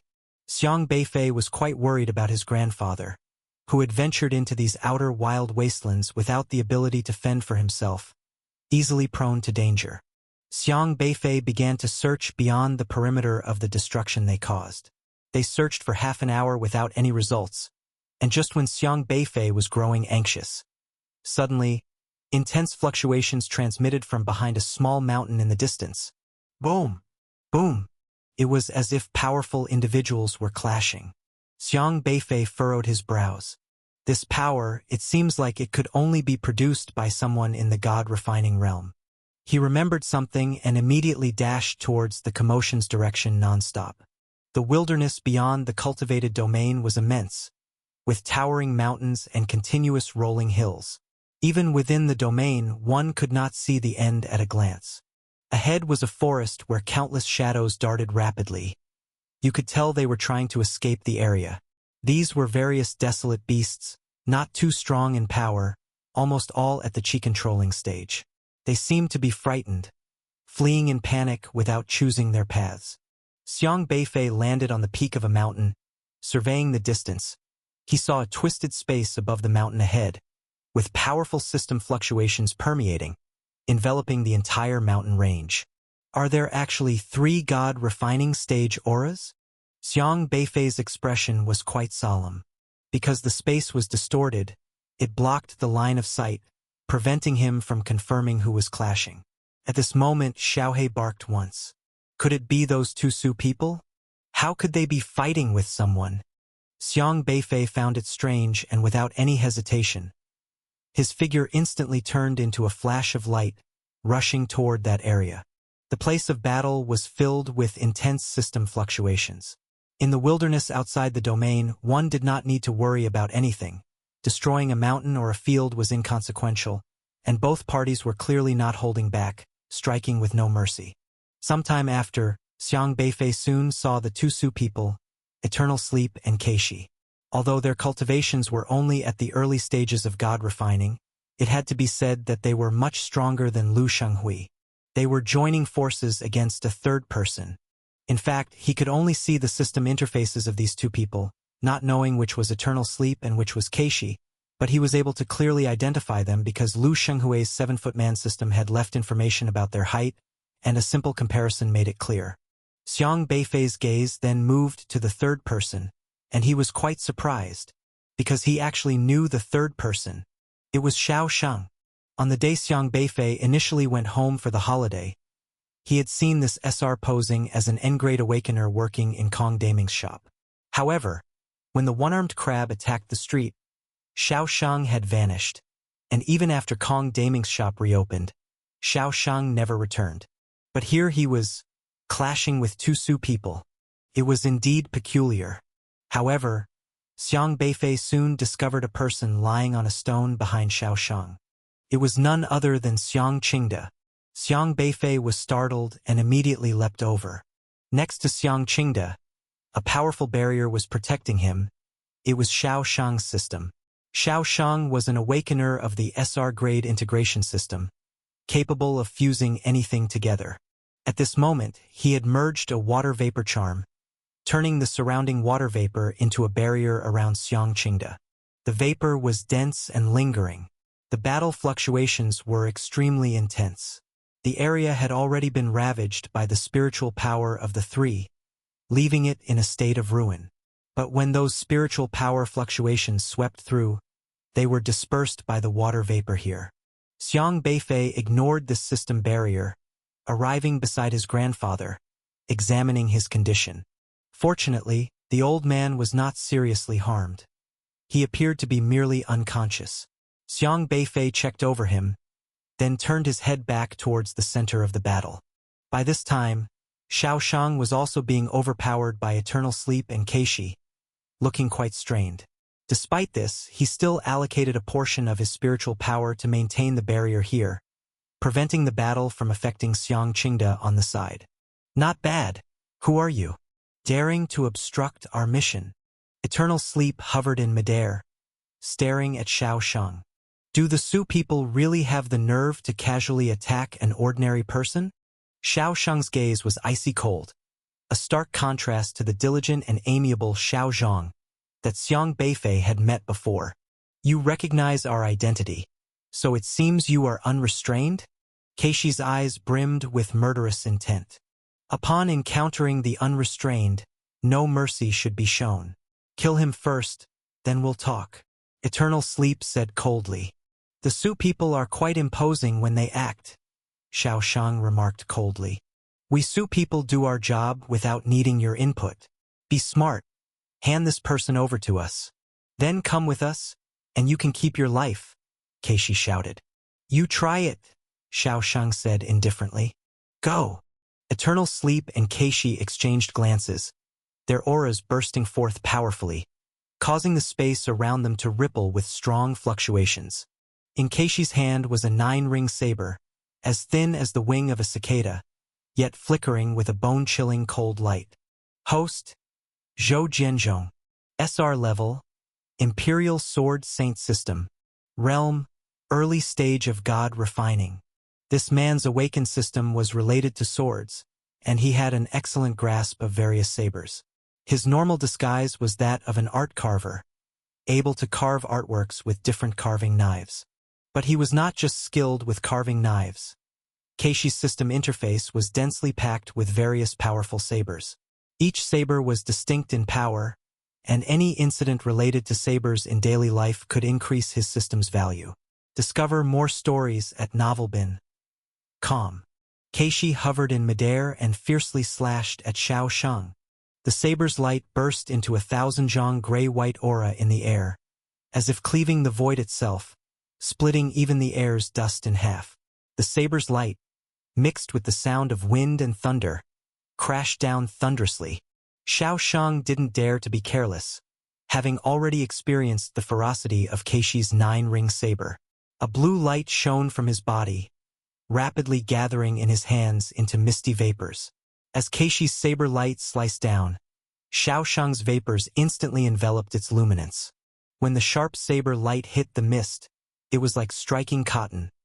The once domineering saber intent seemingly fused with the mist in a moment.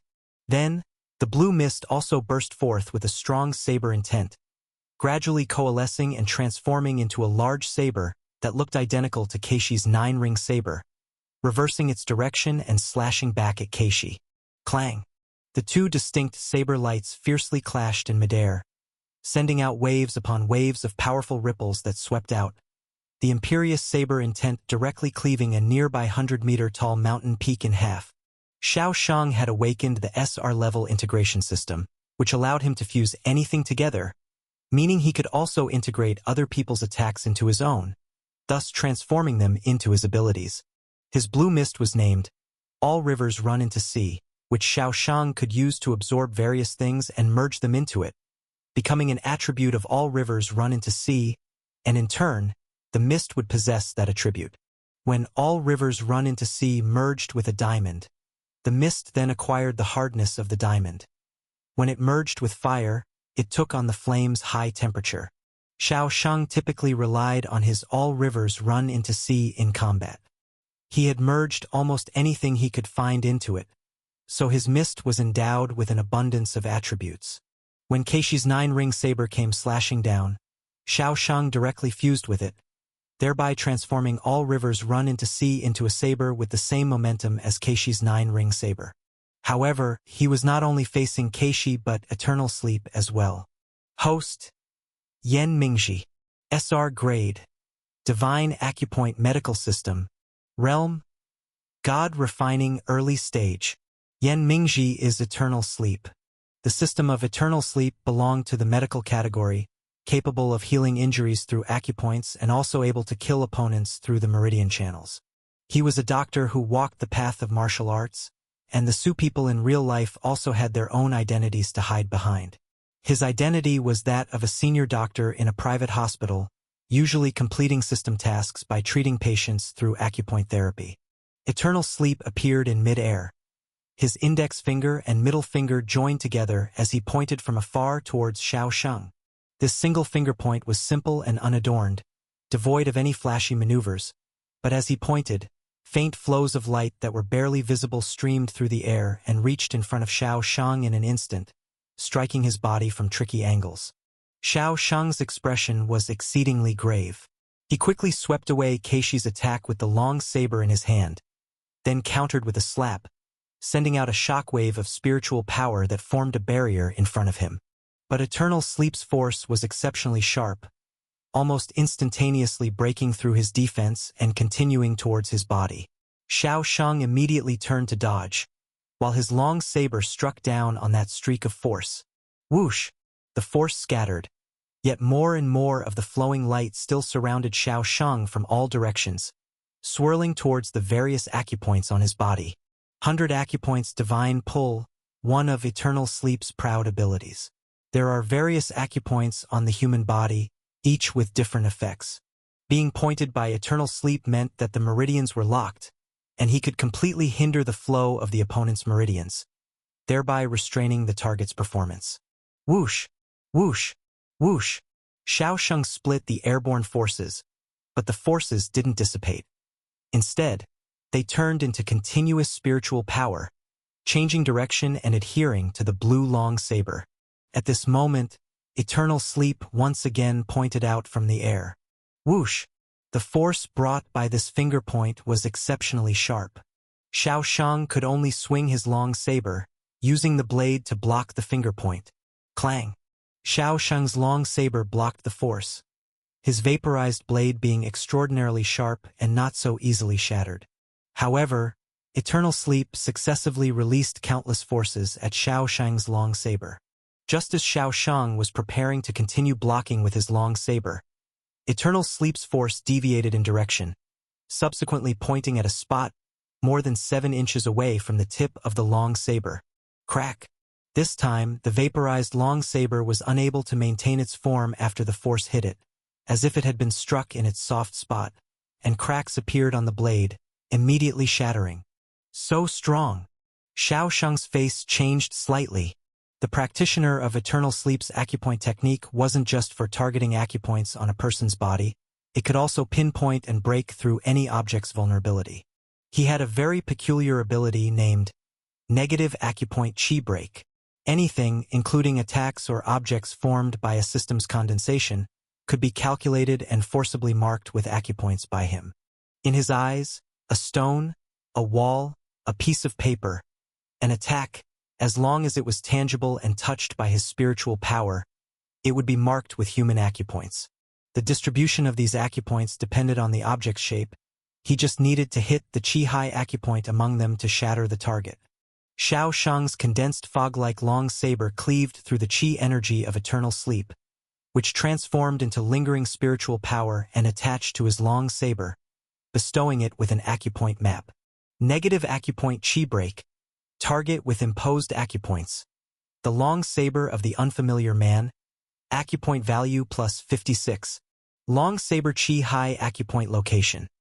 7 inches and 3 parts from the tip of the saber, 3 inches and 4 parts upward from the blade edge. On Eternal Sleep System interface, every acupoint on the long saber was clearly marked, with the Chi-Hai acupoint specially highlighted with a red dot. It was precisely because Eternal Sleep hit the Chi-Hai acupoint on the long saber that Xiao Sheng's saber was instantly shattered. Even though Xiao Sheng's all rivers run into sea possessed various hard properties, It was no exception, because when system abilities countered each other, Eternal Sleep imposed weaknesses onto Xiao Shang's formidable All Rivers Run into Sea with his own negative acupoint chi break. In Eternal Sleep's eyes, any object could be forced to manifest a weak point through the negative acupoint. Clashing with Eternal Sleep, if you weren't aware of his system ability, you'd be at a significant disadvantage. Xiao Shang was now facing such a situation.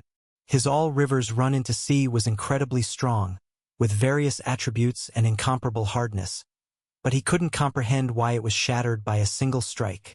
However, Keishi quickly launched another strike, domineering beyond compare. It appeared to be a single cut toward Xiao Shang, but when Xiao Shang moved to block the strike, he found another cut materialize behind him. He immediately transformed his All Rivers Run into Sea into a shield, blocking the second strike from behind, but in the void in front of him, a third cut suddenly emerged. The position of this third cut was extremely tricky, catching Xiao Shang off guard. He had tried his best to evade it, but still, the edge of the third cut hit him, causing blood to spurt out, leaving a deep, bone-deep wound on his chest. 3-blade strike from 2 directions, one of Keishi's abilities. He could deliver 3 cuts from 2 different directions with a single slash. Except for the first cut, the positions of the second and third cuts were unpredictable. As Xiao Shang was struck, Eternal Sleep again pointed out several fingertips mid-air, each one carrying a powerful breath that whooshed towards him, aiming directly at his body. If his body was hit, it wouldn't just cause an injury, he'd instantly lose his ability to fight. Damn it! Facing both Keishi and Eternal Sleep's onslaught, even Xiao Shang felt tremendous pressure. However, his strength was formidable, his aura much stronger than Lu Shenghui's. After all, he was once a frontier pioneer with rich combat experience. Whoosh! Whoosh! Xiao Shang's figure flickered in the air, dodging the joint assault by Eternal Sleep and Keishi. Among the two, the one who caused the most trouble for him was Eternal Sleep, as every attack he condensed with All Rivers Run into Sea was nullified by Eternal Sleep. But he soon realized that Eternal Sleep's attacks did not always shatter his long saber. It seemed to require hitting a specific location, and although he didn't understand how this location was determined, after the continuous shattering of his sabers, he had pinned down the location of the break. If Eternal Sleep's negative acupoint chi break didn't hit the chi high acupoint on the saber, it couldn't shatter it. Xiao Shang kept this in mind and avoided letting Eternal Sleep's chi energy hit there. He managed to hold them off, albeit somewhat at a disadvantage, without showing any signs of defeat. The battle between the three was earth-shattering, causing the land to rumble. Even the gray mist above the wasteland shook into disarray. Your adventure continues at Novelbin. Calm. Keishi, realizing he couldn't overcome Xiao Shang, shifted his target to Xiang Qingde on the other side. He knew that Xiao Shang, aside from fighting, was also using part of his spiritual power to protect Xiang Qingde. Therefore, diverting his attention, he slashed in Xiang Qingde's direction. The saber light flickered, roaring towards him. Your next chapter awaits on my virtual library empire. You dare! Xiao Shang roared angrily, his figure flashing as he shot forth to chase after the blade. However, in that brief moment of emptiness, Eternal Sleep seized the opportunity, pointing out a finger from the void with a burst of strong energy, piercing through layers of space, and aiming directly at Xiao Shang's Qi-Hai acupoint. If his Qi-Hai acupoint were to be hit, even if he did not die, he would be severely injured. A shock ran through Xiao Shang's heart, but it was already too late to react. Just as he was about to be struck by that burst of energy, a shadow flashed by, wrapping around him and swinging to the side, barely deviating by 2 inches. Eternal Sleep's energy brushed past his waist. Who is it? Eternal Sleep roared in anger. Xiao Shang, still shaken, regained his senses and looked warily towards the person who had suddenly appeared beside him, then paused in shock. It was Xiang Beifei. It's you. At the sight of Xiang Beifei, both Eternal Sleep and Keishi's faces changed dramatically. They were, after all, scared off by Xiang Beifei, and upon retreating here, they had just found Xiang Qingde and decided to make a move against him first. Upon seeing Xiang Beifei, Xiao Shang was not particularly surprised. On the contrary, his expression became even more solemn, because he knew that Xiang Beifei was only a meridian opening warrior. You shouldn't be here. Take the old master and leave quickly. I'll hold them off, Xiao Shang whispered forcefully. Xiang Beifei slightly furrowed his brow, glancing at Xiao Shang. This guy is actually willing to protect the old master so desperately? What exactly is his purpose? Up to now, Xiang Beifei still hadn't fully trusted Xiao Shang, because this guy had a strange background, especially his connection to Qin Hongyi, so he might still be a member of Unrestrained. But regardless of Xiao Shang's motives, he was, after all, protecting the old master. Xiang Beifei wouldn't stand by and do nothing without getting to the bottom of the matter. Let's take care of these two first. Xiang Beifei looked at Eternal Sleep and Keishi calmly. Xiao Shang was taken aback. The aura that Xiang Beifei emitted while saying those words was still clearly that of the meridian opening phase. However, somehow, a faint sense of murderous intent splattered forth.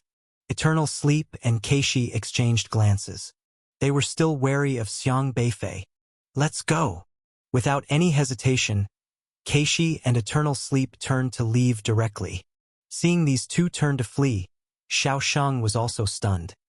He remembered that Xiang Beifei was just an early-stage meridian opening warrior, whose level of cultivation could not change anything in the struggle between three god-refining warriors and could be completely ignored.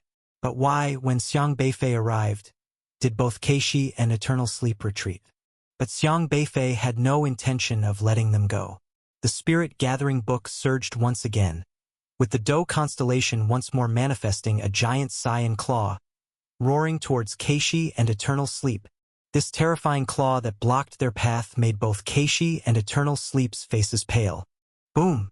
The pair were smacked back by the giant claw. After removing the fourth seal, the Dou constellation's power climbed another level, twice as terrifying as when it was fighting against Lu Shanghui. Xiao Shang, too, was left astounded. He never expected that Xiang Beifei could unleash such terrifying combat power. Damn it! Keishi and Eternal Sleep were in a disheveled state, but they had confirmed their initial suspicion. Sure enough, he had been hiding his skills. He was definitely not just a meridian opening warrior. You want to lay your hands on my grandfather? Then there's no need to leave, Xiang Beifei said coldly. Without Xiang Beifei's command, the Dou constellation charged forth with high battle spirits, barreling towards Keishi and Eternal Sleep. It was not fighting for Xiang Beifei, but to break its own seals. Having now removed 4 seals, if it could devour the two men's spirits, it would be able to break the 5th and the 6th seals. Confronted by such a terrifying onslaught, Keishi and Eternal Sleep felt immense pressure. Although Xiao Shang was shocked and still did not understand how Xiang Beifei could display such a formidable force, at that moment, Xiang Beifei's Dou constellation was already battling Eternal Sleep and Keishi, and the fight was about to ignite. Boom! Boom! The Dou constellation's giant claw was horrendous and domineering, smacking straight towards Eternal Sleep and Keishi. Its attacks were simple and decisive. With a wave of its hand, storms changed and its claws came crashing down, shattering the ground. He's really kept himself well hidden. Keishi, trembling with fear, looked at the giant claw in the sky. He had earlier sent out a powerful blade attack, cold and deadly, slashing towards Xiang Beifei. It was as if he had launched 3 strikes in one, yet it was completely ignored by the Dou constellation. It shattered the towering blade intent with a single blow. Boom! The ground shook, and Keishi was thrown out.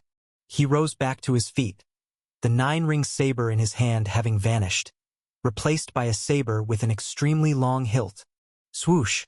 A saber light soared into the sky, the cold blade intent like a striking heron, tearing through the void.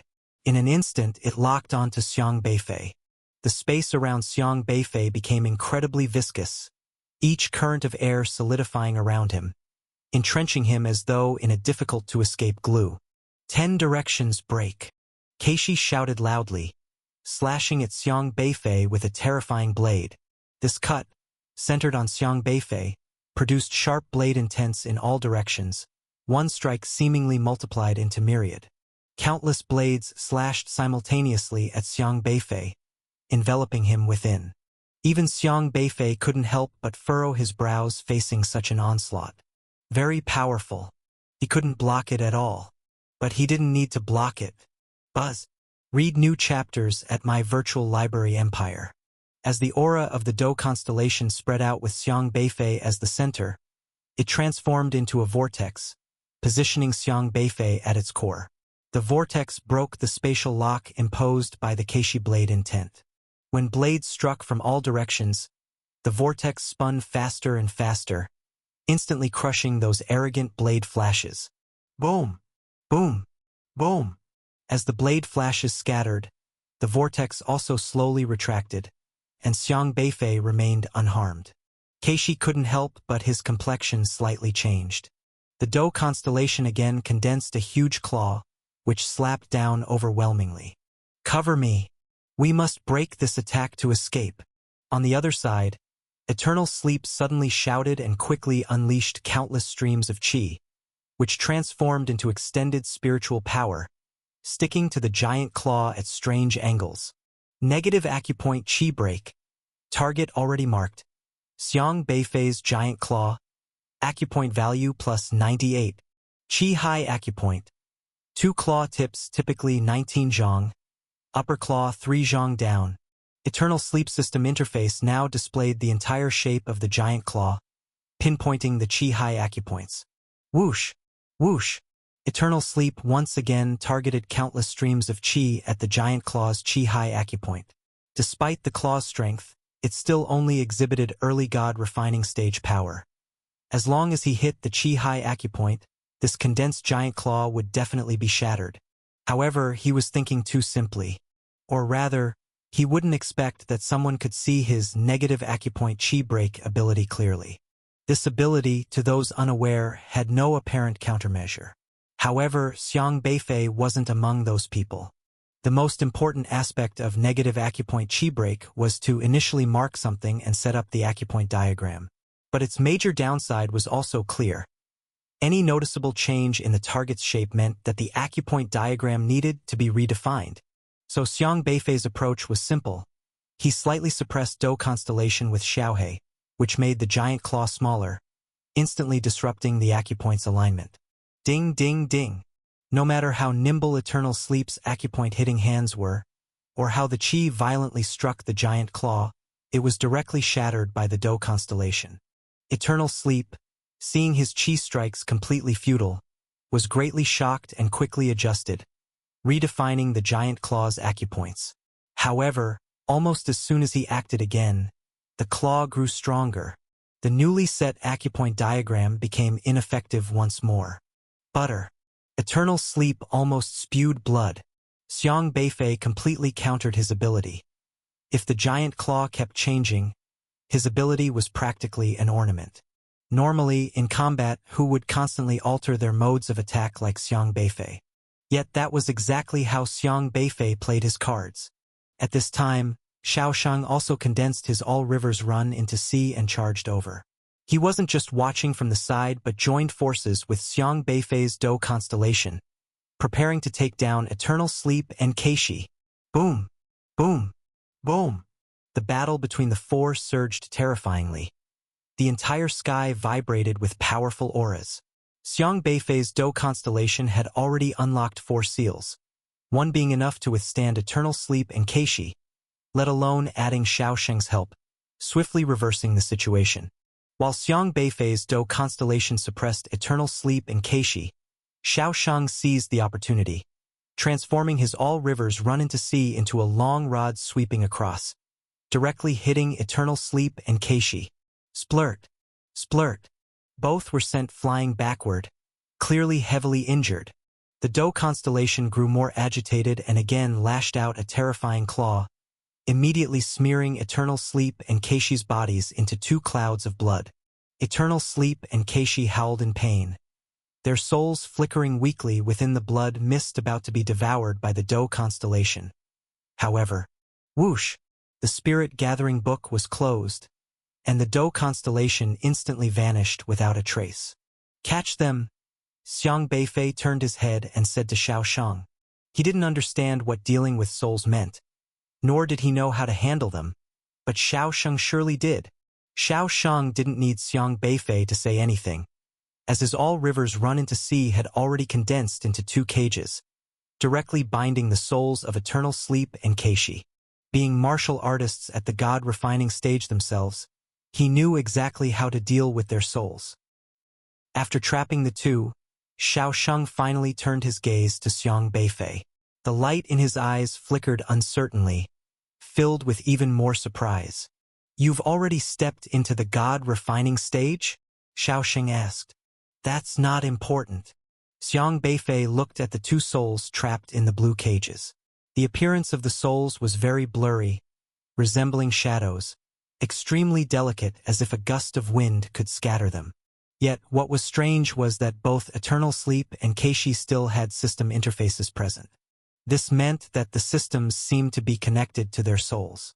The reason he had not allowed Do Constellation to devour Eternal Sleep and Keishi just now was because Do Constellation had already unlocked 4 seals. If he devoured them, it would mean unlocking 6. Do Constellation only had 7 seals in total, and if 6 were unlocked all at once, the last one might not be able to contain it. To be safe, Xiang Beifei had chosen not to let Do Constellation act recklessly. "Can they not escape like this?" Xiang Beifei asked. Xiao Sheng paused momentarily before saying, "They can't escape. My cages are special and can restrain souls." All rivers run into sea, however, had merged countless item properties into it. Whenever he saw something that could be used in battle, he would merge it, making it extremely sturdy. "Okay, leave it to me," Xiang Beifei said. "I suggest you kill both of them." "They are from the Su people," Xiao Sheng said. Eternal Sleep and Keishi looked languid within the cage. Hearing Xiao Sheng's words, their expressions changed slightly, but they still clenched their teeth without speaking, looking ready to be killed or cut up however one pleased. "Keeping them might still be useful," Xiang Beifei said. Xiao Sheng solemnly warned, "You can't keep them. They are of no use. The Su people, having extremely high cultivation, are very hard to betray, and it's even less likely to interrogate anything from them. They are the kind who disregard life and death, only loyal to the Alliance. These people have many methods, and their abilities are very bizarre. If you keep them, they might use their system abilities to escape unnoticed." He glanced at Eternal Sleep and said, "Especially this person. My cages can trap the soul, but it's uncertain if they can limit him." A moment ago, Eternal Sleep had used negative acupoint chi break to forcibly find a weakness in all rivers run into sea, making Xiao Sheng very vigilant. If the Su people escaped, the 2 of them would likely be put on the Alliance's wanted list. "No worries, I can handle it." Others might not know what Eternal Sleep system ability really was, but Xiang Beifei was fully aware. With Eternal Sleep in his hands, it was basically impossible to break the cage with negative acupoint chi break. Xiao Sheng frowned and looked at Xiang Beifei, wondering about something. Perhaps due to witnessing Xiang Beifei's strength, coupled with the backing of Professor Luo behind Xiang Beifei, he agreed. The blue cage continuously shrunk, transforming into 2 transparent little bottles the length of a finger. The souls of Eternal Sleep and Keishi were forcibly stuffed into the bottles, which were still blue. "Be careful, the Su people are not ordinary martial artists. Their system abilities are very strange." Xiao Sheng handed the bottles to Xiang Beifei. Xiang Beifei took the bottles, and Xiao He immediately spat out 2 bubbles, encapsulating the blue bottles, and tossed them into its bubble warehouse. Not killing them was because their systems were still active. Once he reached the God refining stage and could control Do Constellation, he could then think of ways to extort the system values from them.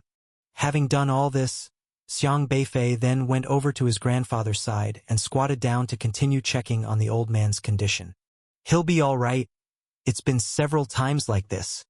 The blue mist around Xiao Sheng fell to the ground, lifting the old man onto the blue mist, which transformed like a comfortable bed, allowing the old man to lie more comfortably. Having completed all this, he himself sat down on the moist soil, looking down at his own abdomen wound, slightly frowning. Several times. I've accompanied him here 6 times in these 4 years, Xiaosheng said while using his system ability to heal his wound. But each time, he suddenly falls into unconsciousness here, and upon waking up remembers nothing. Xiang Beifei was greatly surprised. He had no idea about this at all. You've followed him for 4 years? Xiang Beifei asked. Xiaosheng forced out the spiritual power that didn't belong to him from his wound, and then looked up at Xiang Beifei, saying, I've been following the 2 of you for 4 years. Xiang Beifei stared at Xiaosheng. This guy, he had been secretly surveilling them for such a long time? So the cameras in my house were also installed by you? Xiang Beifei inquired. I just wanted to make sure he wouldn't get into trouble. Xiaosheng did not deny it. The cameras weren't items from his system, but he could obtain them. Surveillance is not a good habit, Xiang Beifei said indifferently. After you became famous at the school, a lot of people had their eyes on him, so I had to take further steps to ensure his safety. Xiaosheng replied calmly, without any sense of urgency in his speech. Xiang Beifei still did not completely trust this man. Are you unrestrained?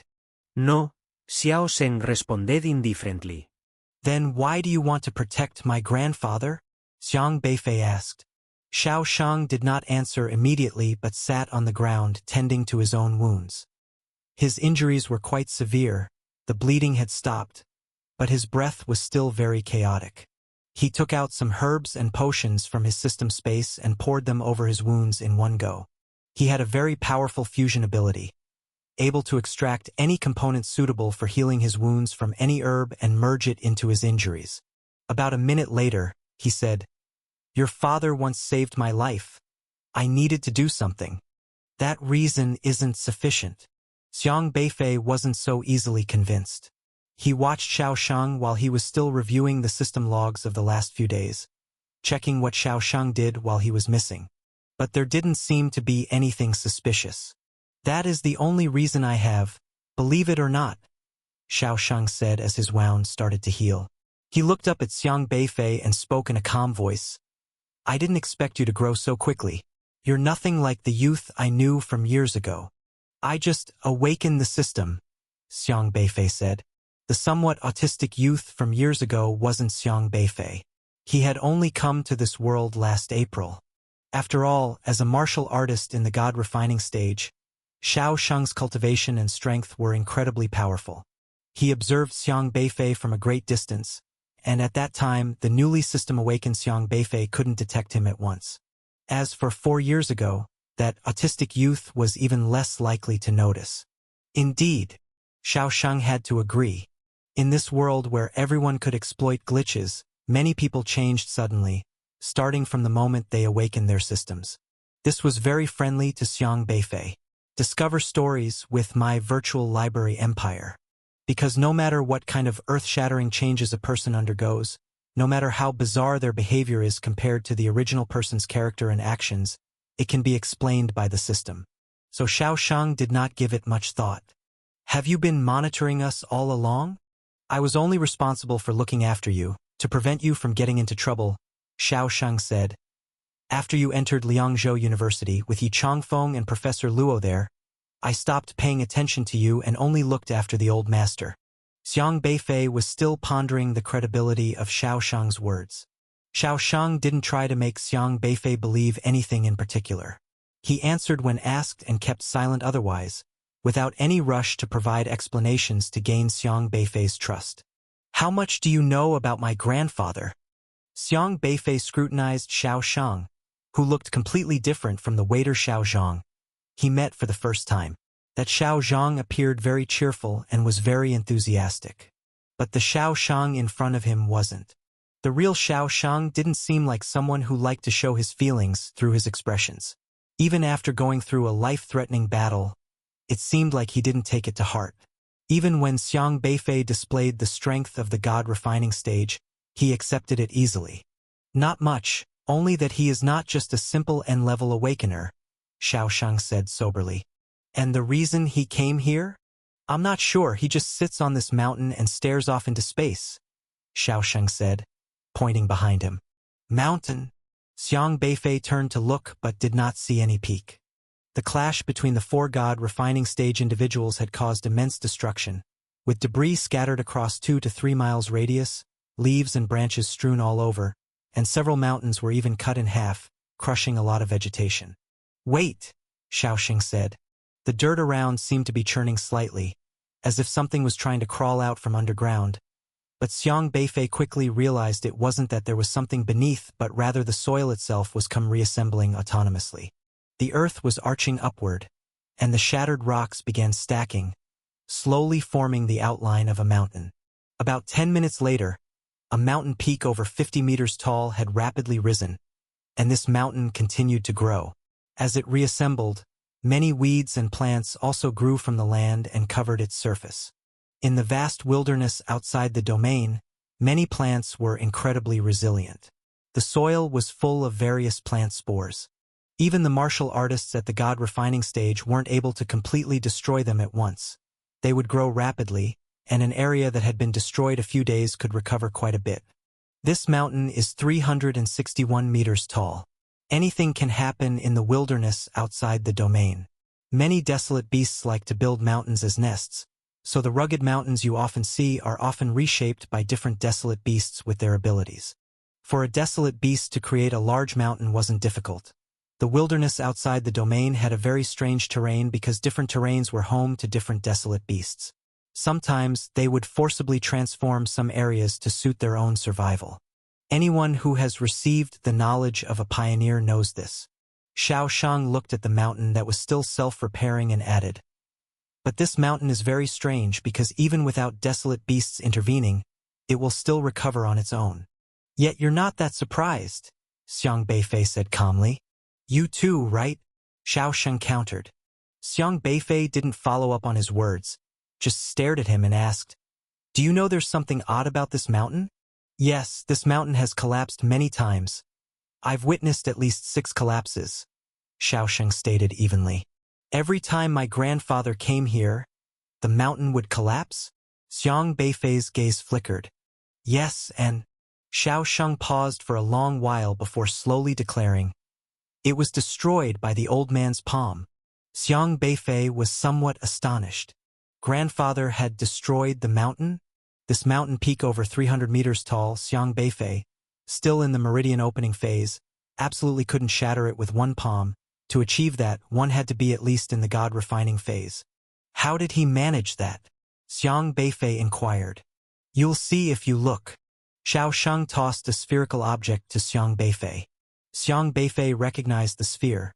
It was the same ball that had been flying around, tracking and recording video footage when he first came to the Beyond Realm wilderness. Xiang Beifei pressed a button on the ball, and immediately an eye appeared on it, projecting a 3-dimensional image from within, displaying the old man. The scene began in a lush green forest on rolling hills.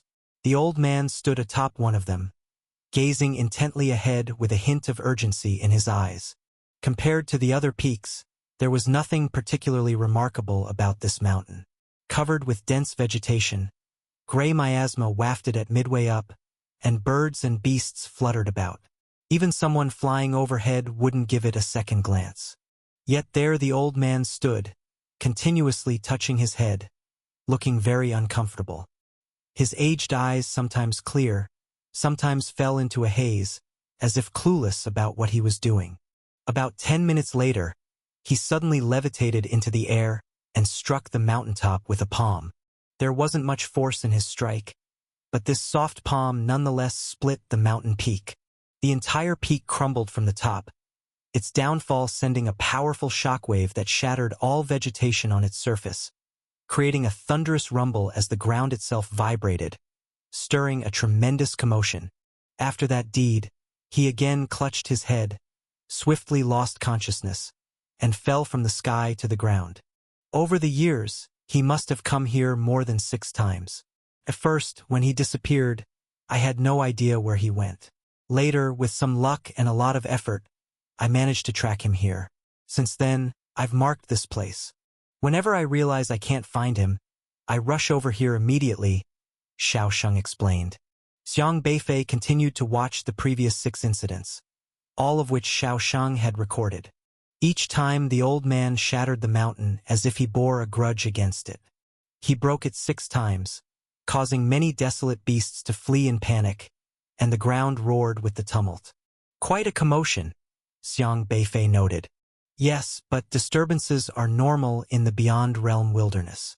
No one usually came this way. I didn't expect today Tusu people would pass by. Probably the ruckus here attracted them. They saw the old man's move, seemed very shocked, and wanted to take him away. I stopped them, Xiaoxing said. Xiang Beifei nodded thoughtfully. Eternal Sleep and Keishi had planned to ambush him but were frightened off by him. The two ran here and accidentally discovered Xiang Qingde destroying the mountain. They likely intended to report this incident after seizing the unconscious Xiang Qingde. But their luck was not on their side. Why does he want to destroy this mountain? You've stumped me, Xiaoxing admitted. The mountain continued to rebuild silently, not yet fully restored. Xiang Beifei gazed at the old man, and for some reason, the familiar elder seemed to become more and more a stranger. Although he knew from the beginning that the old man was somewhat out of the ordinary, the system interface covered in snowflakes and different from other system awakeners with no explanation. But ordinarily, the old man was an image of thrift and honesty, simple and sincere, full of hope for life, optimistic, and never complained about anything. Yet, unexpectedly, such an event was occurring to him.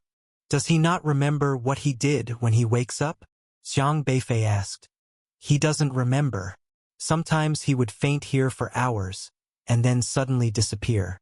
I don't know how he does it, but by the time I rush back home, he's already lying there, only waking up after a while. Once he wakes up, he would be confused for a bit, then quickly returns to his usual optimistic self, Xiaoxing said. This made Xiang Beifei even more puzzled. Just what other secrets were hidden in his grandfather's past? Suddenly, he remembered the message left by the missing strange old man in the pioneering stone. He wasn't like this before. He even forgot that he was a martial artist he didn't cultivate. So Xiang Tianxing was also aware of the old man's situation? This sentence undoubtedly referred to the grandfather. But we must find this answer. It's important. It concerns not only us but also. Was the answer he was looking for related to this matter? More and more mysteries were swirling in his mind. You have been watching over us? Then why not show yourself and tell us? Xiang Beifei inquired. Because I am not the only one, Xiaoxing said. Xiang Beifei pondered slightly. There were all sorts of people coming and going around him, people from the Alliance, perhaps also people from the Unrestrained, so naturally, Xiaoxing not revealing his existence was the best way. So you know Su Yang? I know of him, but I don't know him. He attacked me. Didn't you know? I knew. But I found out he was a professor at Liangzhou University. Xiaoxing admitted. Actually, even I was doubtful about your N-level system at that time. He must have been sent by Professor Luo to test you, or he knew your father, so I didn't stop him. But he wasn't, Xiang Beifei stated. Xiaoxing looked surprised. But he didn't really attack you with intent to harm. That's exactly the problem. Xiang Beifei stared at Xiaoxing. Where were you the day the one-armed crab attacked the city? Xiaoxing fell silent. The one-armed crab almost injured my grandfather that afternoon, Xiang Beifei said coldly. Xiaoxing's mouth opened slightly, as if he had something to say but hesitated. Sorry, I shouldn't have left that day. I thought you were back from school, and with your abilities you should have been fine for the time being, so I went to do my own thing, Xiaoxing said. What were you doing? Xiang Beifei asked. This matter is not related to you, Xiaoxing said calmly. You better tell me what it is. Then I'll decide whether or not to trust you, Xiang Beifei said. Xiaoxing shook his head. I don't necessarily need your trust. As long as you have the strength, that's good. At least you can protect the two of you. Enjoy new chapters from my virtual library empire. He looked very dejected. Did you go to find Qin Hongyi? Xiang Beifei asked. Xiaoxing's expression stalled, and a look of surprise finally showed on his calm face. How do you know him? I'm not the only one who knows how to investigate, Xiang Beifei stated. The Alliance doesn't even know he exists. They are them, I am me, Xiang Beifei said. Xiao Sheng's face finally lost its composure, and involuntarily, his lips tightened when the name Qin Hongyi was mentioned. He is someone who should be dead. Why is he still alive? Xiang Beifei asked. Xiao Sheng was silent, as if recalling, and after a long while he said, I want to know too. His voice grew even more dejected. Xiang Beifei eyed Xiao Sheng, his brow slightly furrowed. I know your relationship with him, and I also know your name, Xiang Beifei said. You've investigated me?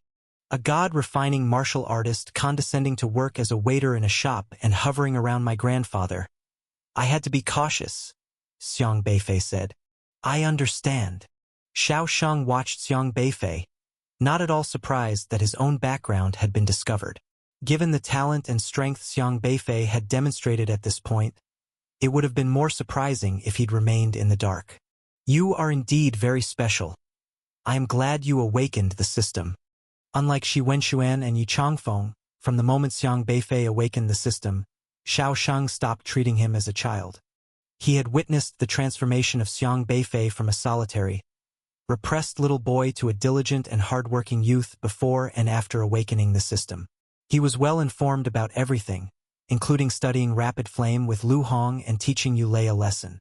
One could say that aside from Xiang Beifei himself, he was the person who understood the boy's changes the most. In Xiao Sheng's view, all of this was due to the awakening system. A moment later, Xiao Sheng spoke softly. Qin Hongyi was my master. Your master. Just like your relationship with Professor Luo. His gaze was quite strange, as if he was trying his best to hide the decline in his eyes, struggling to control his emotions. Enjoy more content from Novelbin.com. When I first became a pioneer, I made many mistakes, all of which he corrected for me. When my cultivation wasn't high, he taught me much knowledge and saved me many times. I've been an orphan since I was a child, so to me, he was both a teacher and a father. Since you have investigated this matter, you should also be aware of what happened back then, he said. Yes, Qin Hongyi was killed by Lu Xingdong, Xiang Beifei said. Xiao Sheng nodded calmly. I am very grateful to Professor Luo. He stood for justice and gave my master a fair judgment. But he is still alive. This is what I find very astonishing. He shouldn't be alive, because at that time, Xiao Sheng frowned, speaking softly. Lu Shengdong forcibly sent us out, and I was in the team as well. The beast tide was unstoppable. I was supposed to cover the rear, but he told me to survive, pushed me away with a palm, and then my master had an accident right before my eyes. When Xiao Sheng recounted these events, he sounded like an outsider, as if he was not part of the incident but narrating a fact as a bystander. He was very calm, or rather very rational, speaking without a trace of emotion. But Xiang Beifei noticed his fists lightly clenched, the knuckles turning white. Qin Hongyi's heart was brutally torn out by a god-refining desolate beast, half his head crushed, his body torn into pieces, dying a gruesome death. Even the most rational person has some scars in their heart. That's something one can never forget for a lifetime. He sacrificed himself on the front lines, and Professor Luo avenged him, making it seem as though the matter was settled. Yet, unexpectedly, I found out 5 years ago that he was actually still alive, he said. Is that why you retired to work at Wufu Desolate Beast Research Company? Xiang Beifei asked. Xiao Sheng looked deeply at Xiang Beifei and said, You have investigated the whole affair very thoroughly. Even the Alliance didn't have the capability to delve into these details. I will thoroughly investigate anyone who threatens my grandfather, Xiang Beifei declared. I underestimated you. Xiao Sheng nodded, not offering any defense. The afternoon when the one-armed crab attacked, I suddenly sensed his presence, so I left the shop to look for him, chasing him for dozens of miles. However, I didn't find him, and by the time I returned, the street had been destroyed. Fortunately, you were there. He hadn't intended to reveal his personal matters, but since Xiang Beifei had investigated so thoroughly, there was no point in further concealment. What did you find out at Wufu Desolate Beast Research Company? Xiang Beifei asked. Xiaosheng shook his head. I didn't find out anything. I entered as a researcher, but I wasn't allowed to participate in their deeper research. It seemed they didn't trust me very much and even began to suspect me. So I had to leave. The ins and outs of the whole affair could be roughly clarified. But that only led to more questions. For a moment, both of them fell into silent thought, and neither spoke again. The nearby mountain continued to gather, taking shape quickly, and it now stood out as the most noticeable peak in the region. Xiang Beifei watched the mountain reassemble, and not only was he searching for answers, he needed one as well. This mountain was currently the only clue that might explain the issues with his grandfather's system interface. An hour later, Xiang Qingde still hadn't woken up, but the mountain finally took shape. This mountain looked normal compared to other peaks and had no special features, but its ability to form on its own meant the situation was not so simple. Xiang Beifei stood on his flying sword and reached the summit. 361 meters, not a meter more, not a meter less. Xiaosheng measured it accurately. There was no need for doubt. The summit was very flat, with several protruding boulders partially buried in the ground. They didn't look like they had recently endured a powerful destructive force, but they had many grooves, seemingly the result of long-term weathering. At this moment, green sprouts were emerging on the summit. Fuzzy new grass covered a thin layer, and some small trees were sprouting new branches. The wind swept through these plants, and with each sway, they grew a bit larger, so much so that their growth could be observed if one looked closely.